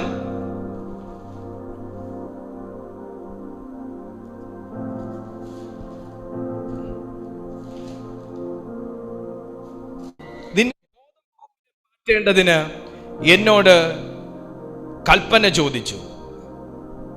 ഞാനോ നിന്റെ വിശ്വാസം പോയി പോകാതിരിപ്പാൻ നിനക്ക് വേണ്ടി അപേക്ഷിച്ചു. നിന്റെ വിശ്വാസം പോയി പോകാൻ, നിങ്ങളെ ഒന്ന് ശ്രദ്ധിച്ചേ. സാത്താൻ ഗോതമ്പ് പോലെ പാറ്റാൻ യേശുവിനോട് അപേക്ഷ ചോദിച്ചപ്പോൾ യേശു പ്രാർത്ഥിച്ചത്, കർത്താവേ, ഇവനെ ഗോതമ്പ് പോലെ പാറ്റാൻ നീ അനുവദിക്കരുതേ, ദൂതന്മാരെ നീ അവന് കാവലാക്കണമേ, ആ ശത്രുവിനെ തകർക്കാനുള്ളൊരു അധികാരം നീ ഇവന് കൊടുക്കണം. ഇതൊന്നും അല്ല യേശു പ്രാർത്ഥിച്ചത്. യേശു പ്രാർത്ഥിച്ചത് ഫെയ്ത്ത് കോൺക്രീറ്റ് ആയിട്ട് ഇരിക്കാനൊരു കൃപ കൊടുക്കണമെന്ന്. ദൈവപൈതലേ, നമുക്കൊരു രോഗിക്ക് വേണ്ടി പ്രാർത്ഥിക്കുമ്പോൾ ആ രോഗിയിലൊരു ഹീലിംഗ് നടക്കണമെങ്കിലും, നമ്മളൊരു വിഷയത്തിന് വേണ്ടി പ്രാർത്ഥിക്കുമ്പോൾ ആ വിഷയത്തിലൊരു നീക്കുപോക്ക് ഉണ്ടാകണമെങ്കിലും, സാത്താനി അറ്റാക്കിൽ നിന്ന് നമുക്ക് രക്ഷ നേടണമെങ്കിലും എല്ലാം പ്രാർത്ഥന വാചകങ്ങൾ എത്ര സമയം നമ്മൾ ഉരുവിടുന്നു എന്നതിനനുസരിച്ചല്ല, എത്ര സമയം ഫെയ്ത്തിനകത്ത് കണക്റ്റായിട്ട് നമ്മൾ പ്രാർത്ഥിച്ചു എന്നുള്ളതില്ല. ഫെയ്ത്തിനകത്ത് കണക്റ്റായിട്ടുള്ള പ്രാർത്ഥനയ്ക്കകത്ത് ആശങ്കയുണ്ടാകത്തില്ല. നമ്മളെല്ലാവരും പ്രാർത്ഥിക്കുന്നവരാണ്. ഞാൻ ഇത് പറയുമ്പോൾ ഒന്ന് സ്കാൻ ചെയ്താൽ മതി നമ്മുടെ പ്രാർത്ഥനയായിട്ട്. ഫെയ്ത്തിനകത്തുള്ള പ്രാർത്ഥനയ്ക്ക് ഫെയ്ത്ത് ഞാൻ ഉയർത്തുന്ന ഒന്നല്ല, ഫെയ്ത്ത് യേശു ഉയർത്തി കാണിച്ച ഒന്നാണ്. ഞാനോ നിന്റെ വിശ്വാസം പോകാതിരിക്കേണ്ടതിന്. എന്തിന് കർത്താവ് ഈ വിഷയത്തെ പിടിച്ചു? നമ്മളെപ്പോഴും പ്രശ്നങ്ങളുടെ മേൽ കണ്ണുവെക്കുന്നവരും യേശു എപ്പോഴും പ്രശ്നത്തിൻ്റെ റൂട്ടിൽ കണ്ണുവെക്കുന്ന ഒരു വ്യക്തിയുമാണ്. ഒന്നുകൂടെ പറയാം, നമ്മളെപ്പോഴും തിരമാലകളുടെ മേലും കാറ്റിൻ്റെ മേലും കണ്ണുവെക്കുന്നവരും യേശു എപ്പോഴും കാറ്റിൻ്റെയും തിരമാലയുടെയും റൂട്ടിൻ്റെ മേൽ കണ്ണുവെക്കുന്ന വ്യക്തിയുമാണ്. നമ്മളെപ്പോഴും സാഹചര്യങ്ങളുടെ മേലും സമ്മർദ്ദങ്ങളുടെ മേലും കണ്ണുവെക്കുന്നവരും യേശു എപ്പോഴും സാഹചര്യത്തിൻ്റെയും സമ്മർദ്ദത്തിൻ്റെയും റൂട്ട് കോസിനെ ഫൈൻഡ് ഔട്ട് ചെയ്യുന്ന ഒരു വ്യക്തിത്വം കൂടെയാണ്. അതാണ് അതിൻ്റെ ഡിഫറൻസ്. അതുകൊണ്ടാണ് യേശു എനിക്കവനെ പാറ്റണമെന്ന്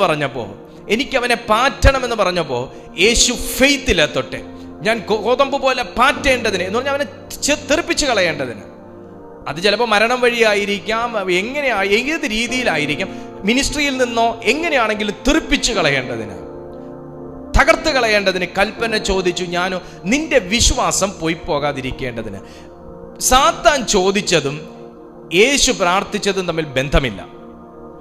ഗോതമ്പ് പോലെ പാറ്റേണ്ടതിനെന്ന് പറയും. കർത്താവേ, അവന് ഗോതമ്പ് പോലെ പാറ്റാതിരിക്കട്ടെ, ഞാൻ അവന് ചുറ്റും വേലി കെട്ടുന്നു. നമ്മൾ അങ്ങനെ നമ്മൾ ആ മേളിൽ നമ്മൾ പറഞ്ഞെടുത്തുനിന്ന് തുടങ്ങും, അല്ലേ? നമ്മൾ സാത്താൻ പറഞ്ഞ് നിർത്തിയെടുത്തുനിന്ന് നമ്മൾ തുടങ്ങും. ഇവൻ പറഞ്ഞതിനെ ഞങ്ങൾ ബൈൻഡ് ചെയ്യുന്നു, ഇവന് തൊടാതിരിക്കാൻ തക്കവണ്ണം വേലി കെട്ടുന്നു. പക്ഷെ യേശു ഇതൊന്നും അല്ല ചെയ്തേ. സാത്താൻ പറഞ്ഞത് ഒരു തലമാണെങ്കിൽ യേശു മറ്റൊരു തലത്തിലാണ് ചെന്ന് അതിനെ തൊട്ട്, ഞാനോ നിന്റെ വിശ്വാസം പോകാതിരിക്കേണ്ടതിന്. അർത്ഥം ഇത്രയേ ഉള്ളൂ. ഒരു ഫാമിലിയിൽ, ഒരു വ്യക്തിയിൽ, ഒരു ലൈഫിൽ സാത്താന് പ്രവേശിക്കണമെങ്കിൽ, സാത്താൻ ക്രിയേറ്റ് ചെയ്ത, അവൻ കൊണ്ടുവന്ന ഒരു ഇൻസിഡന്റിന് അല്ലെങ്കിൽ ഒരു സാഹചര്യത്തിന്, ഒരവസ്ഥയ്ക്ക് പ്രവേശിക്കണമെങ്കിൽ, ഇനി പ്രവേശിച്ചാലും അവൻ ഉദ്ദേശിച്ച ആ ഒരു എക്സ്പ്ലോഷൻ, അവൻ ഉദ്ദേശിച്ച ആ ഒരു ചൂട്, അവൻ ഉദ്ദേശിച്ച ആ ഒരു സക്സസ് ലെവൽ നമ്മുടെ ജീവിതത്തിനകത്ത് സംഭവിക്കാതെ ഇരിക്കണമെങ്കിൽ ഫെയ്ത്ത് പോകാത്ത ഒരു വ്യക്തി ആണെങ്കിൽ മാത്രമേ സാധിക്കത്തുള്ളൂ. സാഹചര്യം വരുമ്പോൾ എപ്പോഴും എല്ലാവരുടെയും ഫെയ്ത്തിന്റെ മേഖല ആകെ മൊത്തം അത് ഷിവറിയും. മെല്ലെ മെല്ലെ മെല്ലെ മെല്ലെ ഫെയ്ത്തും പ്രേയറും കുറഞ്ഞു വരും. അതിലൂടെ ആ സാത്താൻ ആദ്യം ഇട്ട ആ ഒരു വിത്ത് മുളച്ചു തുടങ്ങുന്നത്. എപ്പോഴും അകത്ത് കയറി, സാത്താന്റെ പ്രവർത്തനങ്ങൾ എപ്പോഴും അകത്ത് കയറിയിട്ടേ അത് വളരത്തുള്ളൂ. വളർന്ന് അകത്ത് കയറുമല്ല, അകത്ത് കയറിയിട്ടാണ് വളരുന്നത്. മനസ്സിലായോ? സാത്താൻ്റെ ജീവിതത്തിൽ കൊണ്ടുവരുന്ന പ്രശ്നങ്ങൾ, ജീവിതത്തിൽ കൊണ്ടുവരുന്ന എന്തൊന്നാണെങ്കിലും, അത് അവിശ്വാസമാണെങ്കിലും പ്രാർത്ഥനാകുറവാണെങ്കിലും അശുദ്ധിയാണെങ്കിലും എന്താണെങ്കിലും, വളർന്ന് അകത്ത് കയറുമല്ല, അകത്ത് കയറിയിട്ടേ വളരത്തുള്ളൂ. യൂദായുടെ ഹൃദയത്തിനകത്തേക്ക് ആദ്യം ഒരു ഗ്രീഡി മെന്റാലിറ്റി, ആകെ മൊത്തം ഒരു പണത്തോടുള്ളൊരു കൊതി, വലുതായിട്ട് അകത്ത് കയറിയതല്ല, അവൻ്റെ ഹൃദയത്തിൽ തോന്നിച്ചിരുന്നു എന്നാ പറയുന്നത്. തോന്നിച്ചിരുന്നു. അതകത്ത് കയറിയിട്ടാണ് പിന്നെ വളർന്നു തുടങ്ങിയത്. എന്നാൽ പിന്നെ അവിടെ പോകാം, കൈക്കൂലി മേടിക്കാം, യേശുവിനെ കാണിച്ചു കൊടുക്കാം, ആ 30 വെള്ളിക്കാശ് എനിക്ക് എടുക്കാം, സ്ഥലം മേടിക്കാം, വീട് വെക്കാം എന്നുള്ള ചിന്തയിലേക്ക് യൂദായെ കൊണ്ടുപോയത് അകത്തേക്ക് കയറിയ ഒരു ചെറു ചിന്തയാണ്. ഒരു ചെറു ചിന്തയെയും ഒരു ചെറിയ സാത്താനീയ പ്രവർത്തനങ്ങളെയും നമ്മൾ നിസ്സാരവൽക്കരിക്കുന്നതിലൂടെയാണ് വലിയ ദോഷങ്ങൾ നമ്മുടെ ജീവിതത്തിൽ വന്നു ചേരുന്നത്. അതുകൊണ്ട് യേശു പറഞ്ഞു, ഞാൻ നിന്റെ വിശ്വാസം പോകാതിരിക്കേണ്ടതിന്. പക്ഷേ യേശുവിൻ്റെ പ്രാർത്ഥന പത്രോസിനെ തുണച്ചു, ഇല്ല എന്ന് ഞാൻ പറയുന്നില്ല. എന്നാൽ വാചക കസർത്ത് നടത്തിയ പത്രോസ് യേശുവിൻ്റെ മേൽ പടയാളികളുടെ കൈ വീണപ്പോൾ മുതൽ പത്രോസിനെ നമുക്ക് കാണാൻ കിട്ടുന്നില്ല. കാരണം യേശുവിനോട് ഏറ്റവും അടുത്ത് നിന്ന പത്രോസിനെ, ഞാൻ ഈ വായിക്കുന്ന വാക്യം മുതൽ ലൂക്കോസിന്റെ സുവിശേഷം 22-ാമത്തെ അധ്യായം 54-ാമത്തെ വാക്യം പോലും മാറുന്നില്ല. ഇവിടെ വാക്യം പോലും മാറുന്നില്ല. 22-ാമത്തെ അധ്യായത്തിൽ തന്നെ ലൂക്കോസിൽ യേശു തൻ്റെ ടീമിനെ കുറിച്ച് നല്ല വാക്ക് പറയുന്നു, സാക്ഷ്യം പറയുന്നു, എന്നോട് കൂടെ നിലനിന്നവരെന്ന്. അതേ 22-ാമത്തെ അധ്യായത്തിൽ തന്നെ സാത്താൻ യേശുവിനോട് ചോദിക്കുന്നു, പത്രോസിനെ ഞാൻ എടുക്കുമെന്ന് വെല്ലുവിളിക്കുന്നു, പത്രോസിനെ ഞാൻ പാറ്റിക്കളയുമെന്ന് വെല്ലുവിളിക്കുന്നു. അതേ 22-ാമത്തെ അധ്യായത്തിൽ തന്നെ യേശു പത്രോസിന് വേണ്ടി പ്രാർത്ഥിക്കുന്നു. അതേ 22-ാമത്തെ അധ്യായത്തിൽ തന്നെ പത്രോസിനെ കുറിച്ച് രേഖപ്പെടുത്തി വെച്ചിരിക്കുകയാണ്. 54-ാമത്തെ വാക്യം, അവർ അവനെ പിടിച്ചു, യേശുവിനെ പിടിച്ചു, അവർ അവനെ പിടിച്ചു, മഹാപുരോഹിതന്റെ വീട്ടിൽ കൊണ്ടുപോയി. പത്രോസും അകലം വിട്ടു പിൻചെന്നു. അതെന്താ അങ്ങനെ? അകലം വിട്ടു പിൻചെന്നു. യേശുവുമായിട്ട് ചേർന്ന് നിന്ന വ്യക്തി, കർത്താവിനോട് കൂടെ തടവിലാകാനും മരിക്കാനും ഒരുങ്ങിയിരിക്കുന്നു എന്ന് പ്രോമിസ് ചെയ്തൊരു വ്യക്തി, ഇവിടെ ലൂക്കോസ് രേഖപ്പെടുത്തി വെച്ചിരിക്കുകയാണ്. അതേ അധ്യായത്തിൽ തന്നെ രേഖപ്പെടുത്തിയിരിക്കുകയാണ്, അകലം വിട്ട് പിൻചെന്നു. എത്ര വലിയൊരു അടുപ്പം! ഒരു മേശയിൽ നിന്ന് ഒരപ്പം കഴിച്ച് വീഞ്ഞു കുടിച്ച് ഒരുമിച്ച് സന്തോഷിച്ച് പ്രാർത്ഥിച്ച് ശുശ്രൂഷയിൽ ഒരുമിച്ചായിരുന്ന യേശു കർത്താവിൻ്റെ പ്രിയ ശിഷ്യൻ പത്രോസ്, തിരുവെഴുത്ത് പറയുന്നു, പത്രോസ് യോഹന്നാനും ഒക്കെ ഇപ്പോ അകലം വിട്ട് പിൻചെന്നു. ആദ്യത്തെ ഒരു അടുപ്പം ഇപ്പോ ഇല്ല. കാര്യം എന്നാ? അവരുടെ അകത്ത് കയറിയൊരു ഭയം അവരെ യേശുവിൽ നിന്ന് അകറ്റുന്നു. അവരുടെ അകത്ത് കയറിയൊരു മരണഭയം അവരെ യേശുവിൽ നിന്ന് അകറ്റുന്നു. അവരുടെ ഫ്യൂച്ചറിനെ കുറിച്ചുള്ള ടെൻഷൻ, കൺഫ്യൂഷൻ അവരെ യേശുവിൽ നിന്ന് അകറ്റുന്നു. അവരുടെ ആരോഗ്യത്തെക്കുറിച്ചുള്ള ചിന്ത, ഞങ്ങളുടെ മേൽ കൈവയ്ക്കുവോ, ഞങ്ങളെ വിലങ്ങ് വെക്കോ, ഞങ്ങളെ അടിക്കുവോ, മുറിവേൽപ്പിക്കുവോ, യേശുവിൽ നിന്ന് അവരെ അകറ്റുന്നു. അവർക്കൊരു ഡിസിഷനിൽ എത്താൻ പറ്റാത്ത ആ ഒരു അവസ്ഥ അവരെ യേശുവിൽ നിന്ന് അകറ്റുന്നു. ആ അവസ്ഥയിൽ നിന്ന് ആരെങ്കിലും കടന്നു പോകുന്നുണ്ടോ? ഇതിനകത്ത് ഒരു ഡിസിഷൻ എടുക്കാൻ പറ്റാത്തതിൻ്റെ പേരിൽ ദൈവവുമായിട്ടൊരു അടുപ്പവും ഇല്ല, എന്നാൽ അകലവും ഇല്ലാത്ത രീതിയിൽ പക്ഷെ ഒരു ഗ്യാപ്പുണ്ട്. ജീവിതത്തിൽ മറ്റുള്ളവരെന്ത് പറയും, അതാ ഇവിടെ പത്രോസിനെ ഭരിച്ച അതാ. ഞാൻ ഇവൻ്റെ കൂടെ ഉള്ളവനാണെന്ന് അറിഞ്ഞാൽ, ഞാൻ യേശുവിൻ്റെ കൂടെ ഉള്ളവനാണെന്ന് അറിഞ്ഞാൽ ഞാനും സഹതടവുകാരനാകും, ഞാനും മരണമേക്കേണ്ടി വരും, എനിക്കും പേരുദോഷം ഉണ്ടാവും, എനിക്കും ജീവിക്കാനൊക്കത്തില്ല, എനിക്കും. ഈ ചിന്ത പത്രോസിനെ യേശുവിൻ്റെ ഇടയിൽ ഒരു അകലമിട്ടു. വാക്കുകൾ, വാചകങ്ങൾ വെറും വാചക കസർത്തായി മാത്രം നിലനിൽക്കുന്ന ഒരു സമയം. വാക്കുകൾ വെറും ഒരു വാചാലൻ സംസാരിക്കുന്നത് പോലെ മാത്രമായ ഒരു സമയം. ഞാൻ പലവട്ടം ഞാനിങ്ങനെ ഇമാജിൻ ചെയ്യുകയാണ്. യേശുവിനെ തള്ളി പറഞ്ഞ സമയത്തും പത്രോസ് ഒളിച്ചു നിന്ന് യേശുവിനെ നോക്കിയ സന്ദർഭത്തിലുമൊക്കെ അടികൊണ്ട് മുറിവേറ്റതും ചോദ്യങ്ങളുടെ മുമ്പിൽ മണിക്കൂറുകൾ ഇരുന്നിട്ട് യേശുവിനെയും കൊണ്ട് നടന്നു വരുന്ന സന്ദർഭത്തിലൊക്കെ ചെറുതായിട്ടൊന്ന് ചരിഞ്ഞ് യേശു പത്രോസിന്റെ മുഖത്തേക്ക് ദയനീയമായി നോക്കുന്നൊരു നോട്ടമൊക്കെ ഞാൻ പലപ്പോഴും ഇമാജിൻ ചെയ്യാറുണ്ട്. കർത്താവിൻ്റെ മുഖത്തൊരിക്കലും രൗദ്രഭാവം കാണത്തില്ല, യേശുവിൻ്റെ മുഖത്തൊരിക്കലും പുച്ഛഭാവം കാണത്തില്ല, യേശുവിൻ്റെ മുഖത്തൊരിക്കലും കോപം കാണത്തില്ല. എപ്പോഴും ദയനീയമായ ഒരു ഭാവമായിരിക്കും. നിങ്ങൾ പാഷൻ ഓഫ് ദി ക്രൈസ്റ്റ് ഒക്കെ കണ്ടാൽ അറിയാം, ഒരു മനുഷ്യൻ അതിനകത്ത് അഭിനയിച്ചേക്കുന്നത്. ഒരു മനുഷ്യന്റെ എക്സ്പ്രഷൻ ഇങ്ങനെയാണെങ്കിൽ യേശുവിൻ്റെത് എന്തായിരിക്കും? പാഷൻ ഓഫ് ദി ക്രൈസ്റ്റ് എന്ന് പറയുന്ന ഫിലിമിൽ നമുക്ക് ആ ഭാഗമൊക്കെ കാണുന്ന സന്ദർഭത്തിൽ പത്രോസിനെ ചരിഞ്ഞൊരു നോട്ടം നോക്കുന്നൊരു നോട്ടമൊക്കെ ഉണ്ട്. ആ നോട്ടത്തിൽ തന്നെ നമ്മൾ ദഹിക്കും.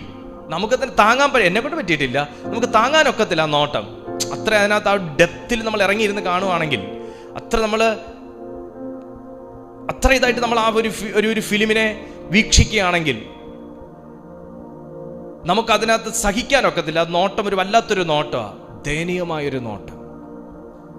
പ്രിയപ്പെട്ട ദൈവമക്കളെ, ഞാനിതിങ്ങനെ പറഞ്ഞു വിടുമ്പോൾ പലരുടെ മുഖത്തേക്കും യേശു പലവട്ടം ഇങ്ങനെ നോക്കിയിട്ടുണ്ട്. കാരണം അകലം വിട്ട പലരും ഇപ്പം നടക്കുന്നേ, ഒരകലം വിട്ട പലരും യേശുവിൻ്റെ കൂടെ നടക്കുന്നേ.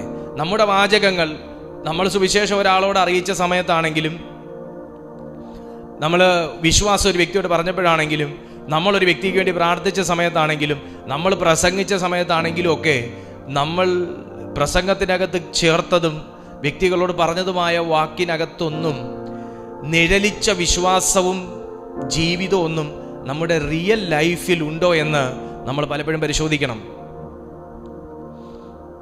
നമ്മൾ ആൾക്കാരോട് പറയുമ്പോൾ കർത്താവ് നിന്നെ കരുതികൊള്ളും, കാത്തുകൊള്ളും, ധൈര്യമായിട്ടിരിക്കുക എന്ന് പറയുന്ന വാക്കിനകത്തുള്ള വിശ്വാസം ആക്ച്വലി ആ വിശ്വാസം നമ്മളിൽ ലൈവാണോ എന്ന് നമ്മൾ പരിശോധിക്കണം. നമ്മുടെ വാക്കുകൾ വാചകങ്ങൾ മാത്രമായി പോകരുത്. നമ്മുടെ കമ്മിറ്റ്മെന്റ്, ദൈവമായിട്ടുള്ളൊരു കമ്മിറ്റ്മെന്റ്, ദൈവത്തിന് കൊടുത്തിരിക്കുന്നൊരു, ദൈവം നമുക്ക് ചെയ്തിരിക്കുന്ന ഒരു ഉടമ്പടിയുണ്ട്. തിരിച്ച് നമുക്കും അതുപോലെ ഒരു ഉടമ്പടിയുണ്ട്. ആ ഉടമ്പടി നമ്മൾ ബ്രേക്ക് ചെയ്തിട്ടില്ലെന്ന് ഉറപ്പുവരുത്തണം. കാരണം ഏതൊരു മനുഷ്യനെയും റിയൽ ബ്ലെസ്സിങ് ഉടമ്പടിയിലൂടെയുള്ള ബ്ലെസ്സിങ് ആണ്, ഉടമ്പടിയിലൂടെയുള്ളൊരു ബ്ലെസ്സിങ് ആണ്. ആ രക്ത ഉടമ്പടിയിൽ നിൽക്കുന്ന ഒരു ദൈവ മനുഷ്യന് ഇടം വലം നോക്കി ഇടയ്ക്കിടയ്ക്ക് ചൂസ് ചെയ്യാൻ പറ്റത്തില്ല. ദൈവത്തിൽ നിൽക്കണോ, അകന്നു പോകണോ, ദൈവത്തിൽ നിൽക്കണോ, അകന്നു പോകണോ, അകന്നു പോകണോ, ദൈവത്തിൽ നിൽക്കണോ, മാറി മാറി എടുക്കാനൊക്കത്തില്ല. ഇവിടെ തിരുവെഴുത്ത് പറയുന്നു, അവർ അവനെ പിടിച്ചു മഹാപുരോഹിതന്റെ വീട്ടിൽ കൊണ്ടുപോയി. പത്രോസും അകലം വിട്ട് പിൻചെന്നു. എല്ലാവരും യേശുവിന്റെ പുറകെ ഉണ്ട്, പക്ഷേ അകലം വിട്ടാണ് നിൽക്കുന്നതെന്ന് മാത്രം. യോഹന്നാന്റെ സുവിശേഷം 18-ാമത്തെ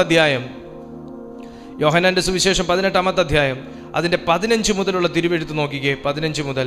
ശിമോൻ പത്രോസും മറ്റൊരു ശിഷ്യനും യേശുവിന്റെ പിന്നാലെ ചെന്നു. ആ ശിഷ്യൻ മഹാപുരോഹിതന് പരിചയമുള്ളവനാകയാൽ യേശുവിനോടുകൂടെ മഹാപുരോഹിതന്റെ നടുമുറ്റത്ത് കടന്നു. പത്രോസ് വാതിൽക്കൽ പുറത്തു നിൽക്കുമ്പോൾ ദൈവത്തിന് ആവശ്യം അകത്തു വരുന്നവനെയാണ്. എല്ലാവർക്കും പുറത്ത് നിന്ന് കാര്യം കണ്ട് കാര്യം നേടിപ്പോണം. അകത്ത് കടന്നാൽ ചില കാര്യങ്ങളൊക്കെ പാലിക്കേണ്ടി വരും, അകത്ത് കടന്നാൽ ചില കാര്യങ്ങൾക്ക് അകത്ത് ഉൾപ്പെടേണ്ടി വരും, അകത്ത് കടന്നാൽ ഉത്തരവാദിത്തങ്ങൾ ഏറ്റെടുക്കേണ്ടി വരും. എല്ലാവർക്കും പുറത്ത് നിന്ന് കാര്യം കണ്ട് കാര്യം നേടിപ്പോണം. അവിടെ നടക്കുന്ന കാര്യം എന്താണെന്ന് അറിയുകയും വേണം, എന്നാൽ അവിടെ ഒന്ന് കൈ കൊടുക്കാൻ പാടുമില്ല എന്നുള്ള രീതിയിൽ മാഞ്ഞു പോകുന്നൊരവസ്ഥ. വാതിൽക്കൽ പുറത്ത് നിൽക്കുമ്പോൾ മഹാപുരോഹിതന് പരിചയമുള്ള മറ്റേ ശിഷ്യൻ പുറത്തു വന്ന് വാതിൽ കാവൽക്കാരത്തിയോട് പറഞ്ഞു, പത്രോസിനെ അകത്ത് കയറ്റി. വാതിൽ കാക്കുന്ന ബാല്യക്കാരത്തി പത്രോസിനോട്, നീയോ ഈ മനുഷ്യന്റെ ശിഷ്യന്മാരിൽ ഒരുവനോ എന്ന് ചോദിച്ചു. അല്ല എന്ന് അവൻ പറഞ്ഞു. ഈ സാത്താൻ പാറ്റാൻ ചോദിച്ച ചോദ്യം, യേശുവിനോട് പാറ്റാൻ ചോദിച്ച ചോദ്യം നിങ്ങൾ ശ്രദ്ധിച്ചേ. യേശു വിശ്വാസം പോകാതിരിക്കാൻ വേണ്ടി പ്രാർത്ഥിച്ചു. പക്ഷെ യേശു പ്രാർത്ഥിച്ചതുപോലെ പത്രോസും ആ ഡിസിഷനിൽ നിന്നെങ്കിൽ ഈ വാക്ക് പറയത്തില്ലായിരുന്നു. അവൻ പാറ്റുന്നത് എപ്പോഴാന്ന് ചോദ്യം, അവൻ എങ്ങനെയാ പാറ്റുന്നതെന്ന് ചോദിച്ചാൽ അവൻ വിശ്വാസത്തിനകത്ത് ആദ്യം ഒരു വ്യക്തിയെ പാറ്റുന്നേ. ആണോ എന്ന് ചോദിച്ചു. നീ കൂടെ ഉള്ളവനാണോ എന്ന് ചോദിച്ചു. അല്ല എന്ന് ഉത്തരം പറഞ്ഞു. ഈ വായിലെ വാക്കാകട്ടോ സാത്താൻ എടുക്കുന്നേ. നമ്മുടെ വായിൽ നിന്ന് പുറത്തു വരുന്ന വേണ്ടാത്ത വാക്കുകളാണ് സാത്താൻ എടുക്കുന്നത്. നമ്മുടെ വായിൽ നിന്ന് പുറത്തു വരുന്ന ഒരു അവിശ്വാസം, നമ്മുടെ വായിൽ നിന്ന് പുറത്തു വരുന്ന ഒരു തിരസ്കരിക്കുന്ന വാക്കുകൾ, ഇതാ സാത്താൻ കൈകളിൽ എടുക്കുന്നത്. അല്ല എന്ന് ഉത്തരം പറഞ്ഞു.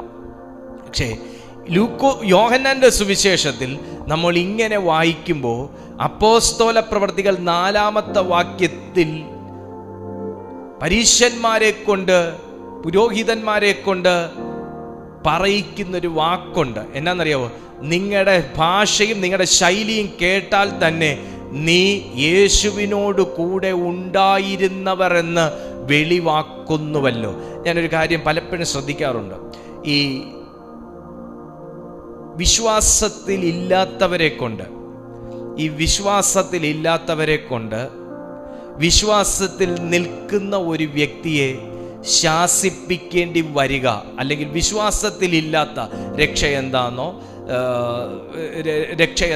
ആ ഒരു ക്രിസ്തീയ ജീവിതം എന്താണെന്നോ അറിയാത്ത ഒരു അക്രൈസ്തവ സമുദായത്തിൽ നിൽക്കുന്ന ഒരു വ്യക്തിയെ കൊണ്ട്, എടാ നീയൊക്കെ ക്രിസ്ത്യാനി തന്നെ ആണോ, നീയൊക്കെ ദൈവത്തെ തന്നെ ആണോ വിളിക്കുന്നേ എന്നൊരു പദം, എന്നൊരു വാക്ക് നമ്മുടെ കാതുകളിൽ എത്തേണ്ടി വരിക എന്ന് പറയുന്നത് പോലെ വലിയൊരു മരണവേദന വേറെയില്ല. നിനക്കൊക്കെ എങ്ങനെയാണോ ദൈവമേ എന്ന് വിളിച്ചിട്ട് ഇങ്ങനെയൊക്കെ ചെയ്യാൻ പറ്റുന്നത്? നിനക്കൊക്കെ എങ്ങനെയാണോ ദൈവമേ എന്ന് വിളിച്ചിട്ട് ഇങ്ങനെയൊക്കെ സംസാരിക്കാൻ പറ്റുന്നത്? നിങ്ങളൊക്കെ ശരിക്ക് ദൈവത്തെ തന്നെയാണോ വിളിക്കുന്നത് എന്നൊക്കെ കേൾപ്പിക്കേണ്ടി വരുന്നൊരവസ്ഥ. ശരിക്കും ഇങ്ങനെയൊന്നും അല്ല കേട്ടോ ഒരു ദൈവ പൈതലായിരിക്കേണ്ടത് എന്ന് നമ്മുടെ കാതിൽ കേൾക്കേണ്ടി വരുന്നൊരവസ്ഥ. അതുപോലെ നാണക്കേട് മറ്റൊന്നില്ല. ഇവിടെ ഞാൻ യേശുവിനോട് കൂടെ ഉള്ളവനല്ല എന്ന് പത്രോസ് പറയുമ്പോൾ യേശുവിനെ വിശ്വസിക്കാത്ത ഒരു കൂട്ടർ പറയുന്നു, എടാ നിന്റെ ഭാഷ, നിങ്ങളുടെ സംസാര രീതി, നിങ്ങളുടെ ആകെ മൊത്തം ഒരു ശൈലി നോക്കുമ്പോൾ യേശുവിൻ്റെ കൂടെ ഉള്ളവരാണ് എന്ന് ഞങ്ങൾക്ക് മനസ്സിലാകുക. ദൈവത്തിൻ്റെ ആത്മാവിൽ ഞാനൊരു കാര്യം നിങ്ങളെ ഓർമ്മിപ്പിക്കാം. നമ്മൾ മനസ്സിലാക്കാത്ത പല കാര്യങ്ങളും നമ്മളെ വിമർശിക്കുന്നവർ മനസ്സിലാക്കുന്നുണ്ട്. നമ്മളിലുള്ള പല പോസിറ്റീവായിട്ടുള്ള കാര്യങ്ങളും കർത്താവ് നമ്മുടെ മേൽ പകർന്നിരിക്കുന്നത്, ദൈവം നമ്മുടെ മേൽ നമ്മളെ ഏൽപ്പിച്ചിരിക്കുന്ന പല കാര്യങ്ങളും ശരിക്കും പറഞ്ഞാൽ പുറത്ത് നിൽക്കുന്ന ഒരു വ്യക്തിക്ക് മനസ്സിലാകാറുണ്ട്. നമ്മൾ പലപ്പോഴും നോ പറയുന്നൊരു കാര്യം, ഇല്ല എന്ന് പറയുന്ന കാര്യം നമ്മിലുണ്ട് എന്ന് പുറത്ത് നിൽക്കുന്ന ഒരു വ്യക്തിക്ക് മനസ്സിലാകുന്നുണ്ട്. നമ്മൾ മനഃപൂർവ്വമായി മാനം പിടിക്കാനാണെങ്കിൽ പോലും പറയാൻ പാടില്ലാത്ത ഒരു കാര്യം നമ്മുടെ കൂടെ പറഞ്ഞില്ലെങ്കിലും പുറത്ത് നിൽക്കുന്ന ഒരാൾ അത് തെറ്റാണ് അവൻ പറഞ്ഞത് എന്ന് സമർത്ഥിക്കാറുണ്ട്. ഇവിടെ യേശുവിനെ തള്ളിപ്പറഞ്ഞ പത്രോസ് നേരത്തെ കർത്താവ് സാക്ഷ്യം പറഞ്ഞ സമയത്തുള്ളത്ര അടുപ്പത്തിലല്ല. ഞാനിന്ന് ഒത്തിരി പത്രോസുമാരോടാണ് സംസാരിക്കുന്നതെന്ന് മനസ്സിലാക്കുന്നു. ദൈവം ആഗ്രഹിക്കുന്ന ഒരടുപ്പത്തിലേക്ക് ദൈവത്തിൻ്റെ പരിശുദ്ധാത്മാവ് നമ്മെ ഇന്ന് രാത്രിയിൽ കൊണ്ടുവരട്ടെ. ഈ സമയം നിങ്ങൾ പ്രഭാതത്തിലാണ് ഈ സന്ദേശം കേൾക്കുന്നത്, നിങ്ങളെ കൊണ്ടുവരട്ടെ. നിങ്ങൾ രാത്രിയിലാണ് ഈ സന്ദേശം കേൾക്കുന്നത്, നിങ്ങളെ കൊണ്ടുവരട്ടെ. ദൈവം ആഗ്രഹിക്കുന്ന ഒരു അടുപ്പം. കാര്യം എന്നാ? കർത്താവിൻ്റെ വായിൽ നിന്ന് സാക്ഷ്യം വരുന്നവൻ്റെ നേരെയാണ് സാത്താൻ ദൃഷ്ടി വെക്കുന്നത്. ഒരു കാലത്ത് നിങ്ങൾ വളരെ ശക്തമായി പ്രാർത്ഥിച്ചു കൊണ്ടിരുന്ന ഒരു വ്യക്തിയാണെങ്കിൽ, പ്രയോജനപ്പെട്ടുകൊണ്ടിരുന്നൊരു വ്യക്തിയാണെങ്കിൽ, പ്രാർത്ഥിച്ച് നേടിയതാ എനിക്കുള്ളതെല്ലാം എന്ന് പറഞ്ഞിരുന്നൊരു വ്യക്തിയാണെങ്കിൽ, തീർച്ചയായിട്ടും ഞാൻ നിങ്ങളോട് പറയുന്നു, ഇന്ന് നിങ്ങൾ എന്തെങ്കിലും ചില സമ്മർദ്ദങ്ങൾ ജീവിതത്തിൽ അനുഭവിക്കുന്നുണ്ടെങ്കിൽ നിങ്ങളെക്കുറിച്ചൊരു നല്ല സാക്ഷ്യം ദൈവത്തിനുള്ളത് കൊണ്ട് മാത്രം സംഭവിക്കുന്ന ഒരു അവസ്ഥാവിശേഷമാണിത്.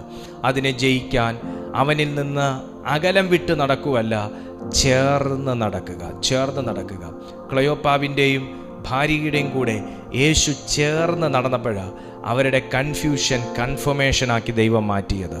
ക്ലെയോപ്പാവിൻ്റെയും ഭാര്യയുടെയും കൂടെ യേശു ചേർന്ന് നടന്നു. യേശുവിനോട് കൂടെ അവരും ചേർന്ന് നടന്നു. തിരുവെഴുത്തുകളെക്കുറിച്ച് ധ്യാനിച്ചു, പഠിപ്പിച്ചു, ചേർന്ന് ചിന്തിക്കുകയും ചേർന്ന് പ്രവർത്തിക്കുകയും ചെയ്തപ്പോഴാണ് ക്ലെയോപ്പാവിൻ്റെയും ഭാര്യയുടെയും ഉള്ളത്തിലൊരു തീ കത്തിയവരുടെ അകത്ത് അവർ പറയുന്നൊരു കാര്യമുണ്ട്, നമ്മുടെ കൺഫ്യൂഷൻ മാറി കൺഫർമേഷനായി. ഈ ആത്മാവിൽ ഞാൻ ഒരു ദൂത് ഞാൻ കൈമാറാം. ജീവിതത്തിൽ ഒത്തിരി വാഗ്ദത്തങ്ങളുള്ളവർ കൺഫ്യൂഷനിൽ ഇരിക്കുന്നുണ്ടെങ്കിൽ, ഒത്തിരി പ്രവചന ശബ്ദങ്ങൾ കേട്ടിട്ട് കൺഫ്യൂഷനിൽ ഇരിക്കുന്നുണ്ടെങ്കിൽ, നിങ്ങളുടെ കൺഫ്യൂഷൻ പീരീഡ് കർത്താവ് ഈ ആണ്ടിൽ ചേഞ്ച് ചെയ്യും. നിങ്ങളുടെ കൺഫ്യൂഷൻ പീരീഡ് ഈ ആണ്ടിൽ കർത്താവ് ചേഞ്ച് ചെയ്യും. ഈ ആണ്ടിൽ നിങ്ങളുടെ ജീവിതം പരിശുദ്ധാത്മാവ് മാറ്റും. ദൈവം ആഗ്രഹിക്കുന്നൊരു ഉയർച്ചയിലേക്ക് നിങ്ങളെ എത്തിക്കും. വാക്കുകൾക്കകത്ത് നമ്മൾ വാക്കുകൾ കൊണ്ട് ദൈവത്തിന് കൊടുത്ത ഒത്തിരി ഉടമ്പടികൾ, വാക്കുകൾ കൊണ്ട് ദൈവത്തിന് കൊടുത്ത ഒത്തിരി പ്രോമിസ് പ്രാപിക്കാൻ അത് പ്രാവർത്തികമാക്കാൻ കഴിയാത്ത നിലകളിൽ നിങ്ങൾ എന്തിനെങ്കിലും ഭയപ്പെട്ടാണ് അകലം വിട്ട് നടക്കുന്നതെന്നുണ്ടെങ്കിൽ, നിങ്ങൾ നാട്ടുകാരെ ഭയപ്പെടുന്നുണ്ടെങ്കിൽ, നിങ്ങൾ സമുദായക്കാരെ ഭയപ്പെടുന്നുണ്ടെങ്കിൽ, വ്യക്തികളെ ഭയപ്പെടുന്നുണ്ടെങ്കിൽ, ഭാവിയെക്കുറിച്ച് ഭയപ്പെടുന്നുണ്ടെങ്കിൽ, ഈ സെക്കൻഡിൽ കർത്താവിൻ്റെ ആത്മാവ് നിങ്ങളെ ഓർമ്മിപ്പിക്കുന്നു, വിളിച്ച ദൈവം വിശ്വസ്തൻ, വിളിച്ച ദൈവം വിശ്വസ്തൻ, അന്ത്യം വരെ കാക്കാൻ ശക്തനെന്ന് ഉറച്ചിരിപ്പിൻ. മനുഷ്യരെ പേടിച്ച് വ്യക്തികളെ പേടിച്ച് കർത്താവുമായി അകലം വിട്ട് നടക്കുന്ന ആരെങ്കിലും ഉണ്ടോ? അഭിമാനം പേടിച്ച്, അഭിമാനമല്ല ദുരഭിമാനാണ് അത്, അഭിമാനത്തിന് എന്ന് പറഞ്ഞ് നിങ്ങൾ അകലം വിട്ട് നടക്കുന്നുണ്ടോ? കർത്താവിനെ ആരുടെയെങ്കിലും മുമ്പിൽ ഒന്നുമല്ല എന്ന് നിങ്ങൾ പറയാറുണ്ടോ? ചില വ്യക്തികളുടെ പേരിന് വേണ്ടി, ചില വ്യക്തികളുടെ മുമ്പിലുള്ള സ്ഥാനമാനങ്ങൾക്ക് വേണ്ടി നിങ്ങൾ യേശുവുമായി എടുത്തൊരു ഉടമ്പടിയെ നിങ്ങൾ ബ്രേക്ക് ചെയ്തിട്ടാണോ ജീവിക്കുന്നത്? ഈ സെക്കൻഡിൽ മടങ്ങി വരാൻ ഈ തിരുവെഴുത്തിലൂടെ നിങ്ങളോട് ദൈവാത്മാവ് ആഹ്വാനം ചെയ്യുന്നു. ഓ ഹല്ലേലൂയ, യേശുവിന്റെ നാമത്തിൽ ആമേൻ. അങ്ങനെ തിരിച്ചു വരുന്ന ഒരു വ്യക്തിക്ക് അവന്റെ ജീവിതത്തെ തിരിച്ചു പിടിക്കാനുള്ളൊരു അവകാശം കർത്താവ് കൊടുക്കുന്നു. അങ്ങനെ തിരിച്ചു വരുന്നൊരു വ്യക്തിക്ക് അവന്റെ നഷ്ടപ്പെട്ടുപോയ അഭിഷേകമാകട്ടെ, നഷ്ടപ്പെട്ടുപോയ നന്മകളാകട്ടെ, നഷ്ടപ്പെട്ടുപോയ സന്തോഷമാകട്ടെ, തിരിച്ചു പിടിക്കാനൊരു അവകാശം കർത്താവ് കൊടുക്കുന്നു. അതെ, എൻ്റെ പ്രവൃത്തികൾ വാക്കുകൾക്കകത്തല്ല, വാക്കിനകത്ത് ഒതുക്കിയത് പ്രവൃത്തികളായി വെളിപ്പെടുത്തുന്ന ഒരു ദൈവിക അന്തരീക്ഷത്തിലേക്ക് ദൈവത്തിൻ്റെ ആത്മാവ് നിങ്ങളെ പുറത്തു കൊണ്ടുവരാൻ ആഗ്രഹിക്കുന്നു. നിങ്ങളുടെ വാക്കുകൾ പ്രവൃത്തികളായി മാറാൻ പോകുന്നു. ദൈവശബ്ദങ്ങൾ, നിങ്ങൾ കേട്ട ദൈവശബ്ദങ്ങൾ പ്രവൃത്തികളായി മാറാൻ പോകുന്നു. നീ ആ പ്രവൃത്തിയിലേക്ക് വരുമെന്ന് കണ്ട് നിന്നെ സാത്താൻ പാറ്റിക്കളയാൻ ശ്രമിച്ചുവെങ്കിൽ ഈ സെക്കൻഡിൽ കർത്താവിൻ്റെ ആത്മാവിനോട് പ്രാർത്ഥിക്കുക. നിങ്ങൾ ഒരു പുതുശക്തിയോടെ ആത്മീയ അന്തരീക്ഷത്തിലേക്ക് കയറുക. ചേർന്ന് നടക്കുമ്പോൾ കത്തുന്നൊരു തീയുണ്ട്. ക്ലെയോപ്പാവും ഭാര്യയും ചേർന്ന് നടന്നപ്പോൾ അവരുടെ മേലൊരു തീ കത്തിയെങ്കിൽ ഷബാരാലിയ റഗാജാല ഖഡാബായ നഗസീന റബഥുയ, ഈ സെക്കൻഡിൽ അകലം വിട്ടിരിക്കുന്ന ചിലരുടെ മേൽ ചിന്തകൾ കൊണ്ട് ദൈവവുമായിട്ടകലെ, അടുപ്പം കൊണ്ട് ദൈവവുമായിട്ടകലെ, സ്നേഹം സംബന്ധിച്ച് ദൈവവുമായിട്ടകലെ ഇരിക്കുന്ന ആരെങ്കിലും ഉണ്ടെങ്കിൽ പരിശുദ്ധാത്മാവിത നിന്റെ അരികിലേക്ക് വരുന്നൊരു റിസ്റ്റോറേഷൻ ടൈമായി ഇത് മാറുന്നു. Restoration time. ഞാൻ ചോദിക്കുന്നു, ജാനുവരിയിലുള്ള സ്നേഹം ഇപ്പോഴുണ്ടോ? ഫെബ്രുവരിയിലുള്ള സ്നേഹം ഇപ്പോഴുണ്ടോ? മാർച്ചിലുള്ള സ്നേഹം ഇപ്പോഴുണ്ടോ? കഴിഞ്ഞ ആണ്ടിലുണ്ടായിരുന്ന സ്നേഹം ഇപ്പോഴുണ്ടോ?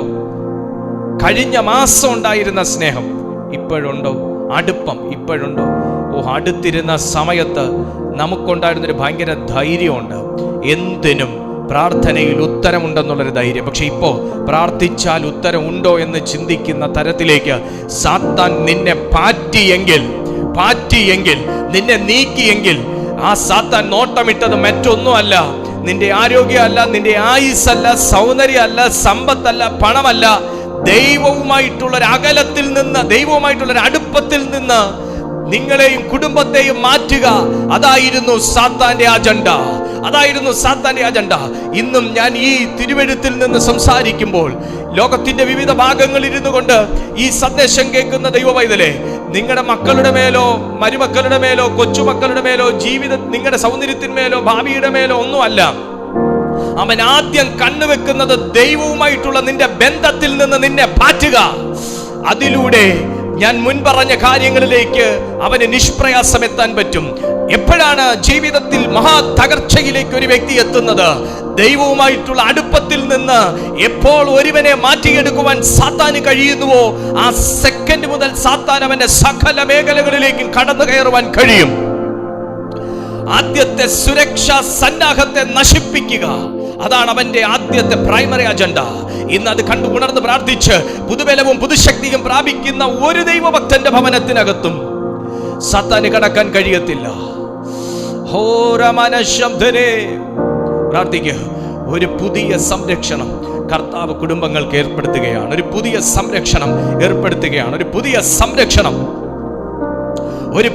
സംരക്ഷണം പരിശുദ്ധാത്മാവ് ഏർപ്പെടുത്തുകയാണ്. യെസ്, നിങ്ങളുമായി ബന്ധപ്പെട്ട് ആരൊക്കെ നിൽക്കുന്നു, നിങ്ങളുമായി കണക്ട് ചെയ്ത് ആരൊക്കെ നിൽക്കുന്നു, നിങ്ങളുമായിട്ട് ആരൊക്കെ അസോസിയേറ്റ് ചെയ്ത് നിൽക്കുന്നു, അവരുടെ എല്ലാം ജീവിതത്തിൽ ഒരു പുതിയ സംരക്ഷണം.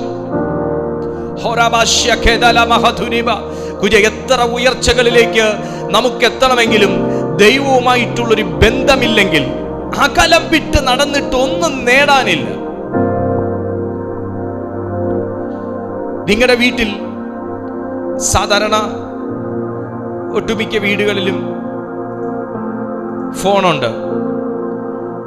എത്രത്തോളം നിങ്ങൾ ടവറുമായിട്ട് അടുത്ത് നിൽക്കുവോ അത്രയും നിങ്ങൾക്ക് വോയിസ് ക്ലാരിറ്റിയും ഇന്റർനെറ്റ് സ്പീഡും കിട്ടും. നിങ്ങൾ എത്രത്തോളം നിങ്ങളുടെ മൊബൈൽ കണക്ഷനുമായിട്ട് മൊബൈൽ ഓപ്പറേറ്ററുടെ ടവറുമായിട്ട് നിങ്ങൾ അകന്ന് നിൽക്കുവോ അത്രയും ഇന്റർനെറ്റിന്റെ സ്പീഡും കുറയും, വോയിസ് ക്ലാരിറ്റിയും കുറയും. നിങ്ങൾ വീണ്ടും നിങ്ങളുടെ ആ റേഞ്ചിന്റെ ഭാഗത്ത് ഓരോ കട്ട കൂടാൻ വേണ്ടി, ഓരോ പോയിന്റ് കൂടാൻ വേണ്ടി നിങ്ങൾ റേഞ്ച് ഉള്ളിടത്തേക്ക് ഈ ഫോൺ കൊണ്ട് ഇങ്ങനെ നോക്കി നോക്കി നോക്കി നോക്കി കൊണ്ടുപോയത് നിങ്ങൾക്ക് ഓർമ്മയുണ്ടെങ്കിൽ ഞാൻ പറഞ്ഞ എന്താന്ന് മനസ്സിലാവും. എത്രത്തോളം ഓപ്പറേറ്ററുമായിട്ട് അടുത്തു നിൽക്കുന്നോ അത്രത്തോളം ഇന്റർനെറ്റ് സ്പീഡും വോയിസ് ക്ലാരിറ്റിയും കൂടുന്നത് പോലെ തന്നെ എത്രത്തോളം നമ്മെ ഓപ്പറേറ്റ് ചെയ്യുന്ന നമ്മുടെ ഓപ്പറേറ്ററാകുന്ന ദൈവവുമായിട്ടും തൻ്റെ പരിശുദ്ധാത്മാവുമായിട്ടും ചേർന്ന് നിൽക്കുന്നു അത്രത്തോളം നീ ചെയ്യുന്ന പ്രവർത്തനങ്ങളുടെ വേഗതയും ആക്യുറസിയും ദൈവശബ്ദത്തിൻ്റെ ക്ലാരിറ്റിയും നിനക്ക് സുലഭമായി അനുഭവിക്കുവാൻ കഴിയും, നമുക്ക് സുലഭമായി അനുഭവിക്കുവാൻ കഴിയും. അകലം വിട്ടു പോകരുത്, അകന്നു പോകരുത്, അടുത്ത് നിൽക്കുക. നമ്മുടെ സാക്ഷ്യം ദൈവത്തിന് പ്രധാനമാണ്, നമ്മുടെ ജീവിതം ദൈവത്തിന് പ്രധാനമാണ്. നമുക്ക് നമ്മുടെ ദൈവം പ്രധാനമായതുപോലെ തന്നെ ദൈവത്തിൻ്റെ സൃഷ്ടികൾ ദൈവത്തിനും പ്രധാനമാണ്. ആർക്കും നമ്മെ വീണ്ടെടുക്കാൻ കഴിയാതിരുന്നപ്പോൾ, ഒരു ദൂതന്മാർക്കും വന്ന് നമുക്ക് വേണ്ടി ഒന്നും ചെയ്യാൻ കഴിയാതിരുന്നപ്പോൾ, ഒരു പ്രായശ്ചിത്തവും ചെയ്യാൻ കഴിയാതിരുന്നപ്പോൾ, മനുഷ്യപുത്രൻ ദൈവപുത്രൻ തന്നെ നമുക്ക് വേണ്ടി ഈ ഭൂമിയിലേക്ക് വന്നത് ഞാനും നിങ്ങളും പ്രധാനമായതുകൊണ്ടാണ്. നമ്മൾ കർത്താവിൻ്റെ പ്രിവിലേജിനകത്ത് പെടുന്ന കൂട്ടമാണ്. നമുക്ക് പ്രിവിലേജ് ഉണ്ട്.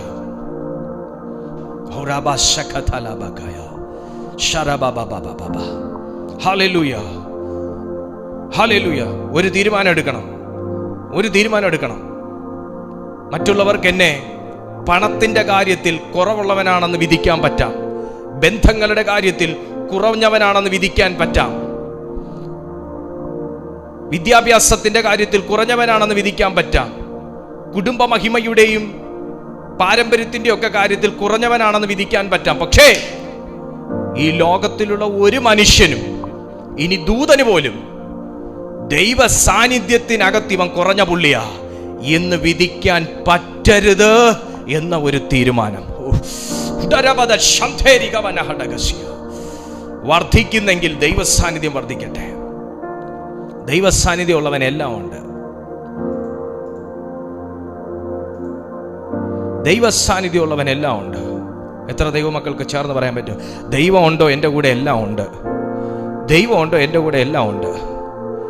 ഹല്ലേലൂയ, സ്തോത്രം. അതുകൊണ്ട് നമ്മൾ പ്രാർത്ഥിക്കാൻ പോവുക. അപ്പാ, ഇപ്പം നിൽക്കുന്നതിനേക്കാൾ ഒന്നും കൂടെ പിടിച്ച് ചേർത്ത്, അങ്ങയുടെ കൂടെ ചേർത്ത് ഒരു ശരീരമാക്കി എന്നെ നിർത്തണമേ എന്ന് നമ്മൾ അബ്ബായോട് പ്രാർത്ഥിക്കാൻ പോവുക. ഈ പുതുവർഷത്തിൽ എനിക്ക് അങ്ങനെ ഒന്നാവണം. നമ്മളെ കാണുമ്പോൾ നമ്മൾ രണ്ടായിട്ട് നിൽക്കുന്നതായിട്ടല്ല, നമ്മൾ ഒന്നായിട്ട് നിങ്ങളെ ഇതൊന്ന് ഗ്രഹിച്ചേ. യേശു പറഞ്ഞ എന്നാ? ഞാനും പിതാവും ഒന്നാകുന്നു. ഞങ്ങളെ രണ്ടായിട്ട് കാണുക വേണ്ടെന്നാ, ഞങ്ങളെ രണ്ടായിട്ട് മൂന്നായിട്ട് ഒന്നും കാണുക വേണ്ടെന്നാ. യേശുവിനെ നോക്കിയാൽ പിതാവ്, പിതാവിനെ നോക്കിയാൽ യേശു. ഞാനും പിതാവും ഒന്നാകുന്നു. ഇതിപ്പം സാത്താനിക തലത്തിൽ നിന്ന് നമ്മളെ നോക്കിയാൽ നമ്മളും ദൈവവും രണ്ടായിട്ടാണ് നിൽക്കുന്നത്. ഞാനൊന്ന്, ദൈവം ഒന്ന്. നോ, ഒന്നായി.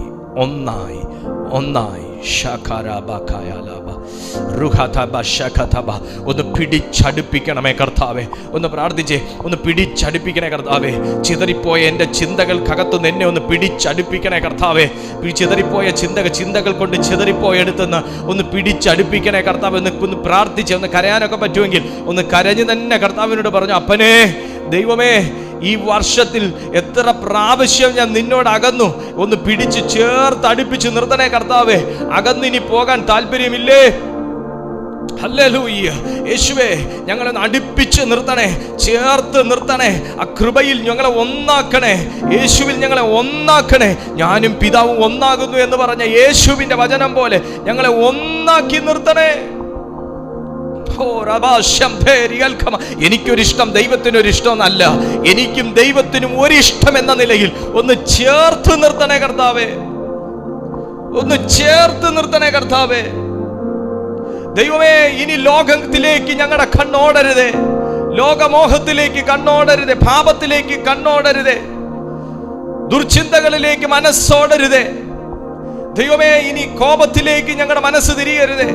അകൃത്യത്തിലേക്ക് ഞങ്ങൾ തിരിയരുതേ. നിങ്കലേക്ക് ഞങ്ങൾ നോക്കുന്നു കർത്താവേ. അവങ്കിലേക്ക് നോക്കിയവർ പ്രകാശിതരായി, അവരുടെ മുഖമോ ലജ്ജിച്ചു പോയതുമില്ല എന്ന് തിരുവെഴുത്ത് പറയുന്നത് പോലെ ഇന്ന് ദൈവത്തിങ്കലേക്ക് നോക്കി ഒന്നാകാൻ ആഗ്രഹിക്കുന്നവന്റെ ജീവിതത്തിലെ ലജ്ജയും നിന്ദയും യേശുവിന്റെ നാമത്തിൽ ഈ വചനത്താൽ നീങ്ങിപ്പോട്ടെ.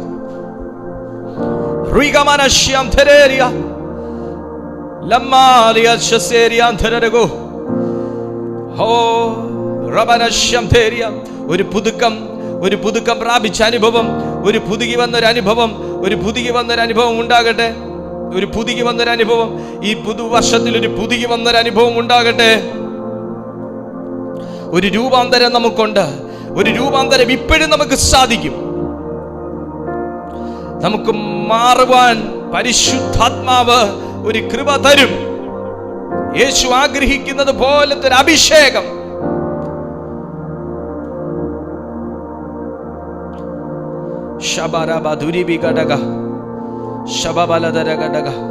കർത്താവേ, ഞാൻ ഈ ജനത്തെ അങ്ങയുടെ കൈകളിലേക്ക് ഏൽപ്പിച്ച് പ്രാർത്ഥിക്കുന്നു. വലിയൊരു ദൈവമഹത്വം ഞങ്ങളെ ചുറ്റിക്കൊണ്ടതിനായി സ്തോത്രം. ഇന്നത്തെ ഈ സന്ദേശത്തിൽ ആരൊക്കെ അറ്റൻഡ് ചെയ്യുന്നു അവരുടെ എല്ലാം ജീവിതത്തിൽ അസാധാരണമായ വഴികൾ തുറക്കപ്പെടട്ടെ. അവരെ നിന്നയിലും നിരാശയിലും കൊണ്ടിടുന്ന എല്ലാ ഡിമോണിക് റിലവും ഞങ്ങൾ യേശുവിന്റെ നാമത്തിൽ ക്യാൻസൽ ആക്കും. വലിയൊരു സക്സസ് ഇവരുടെ ലൈഫിൽ ഉണ്ടാകട്ടെ. പുതുകി വരട്ടെ സകലത്. ഇവരുടെ യൗവനം പുതുകി വരട്ടെ, ഇവരുടെ ആരോഗ്യം പുതുകി വരട്ടെ, ഇവരുടെ വിശ്വാസം പുതുകി വരട്ടെ. യേശുവിന്റെ നാമത്തിൽ ഇത് പ്രാർത്ഥിച്ച് ഡിക്ലെയർ ചെയ്യുന്നു. അവിടുന്ന് ഞങ്ങളെ ഒരുമിച്ച് അനുഗ്രഹിച്ചതിനായി നന്ദി പറയുന്നു. മാനവും മഹത്വവും അങ്ങേക്ക്. അതന്നെ യേശുക്രിസ്തുവിൻ നിസ്തുല്യ നാമത്തിൽ തന്നെ. ആമേൻ, ആമേൻ, ആമേൻ.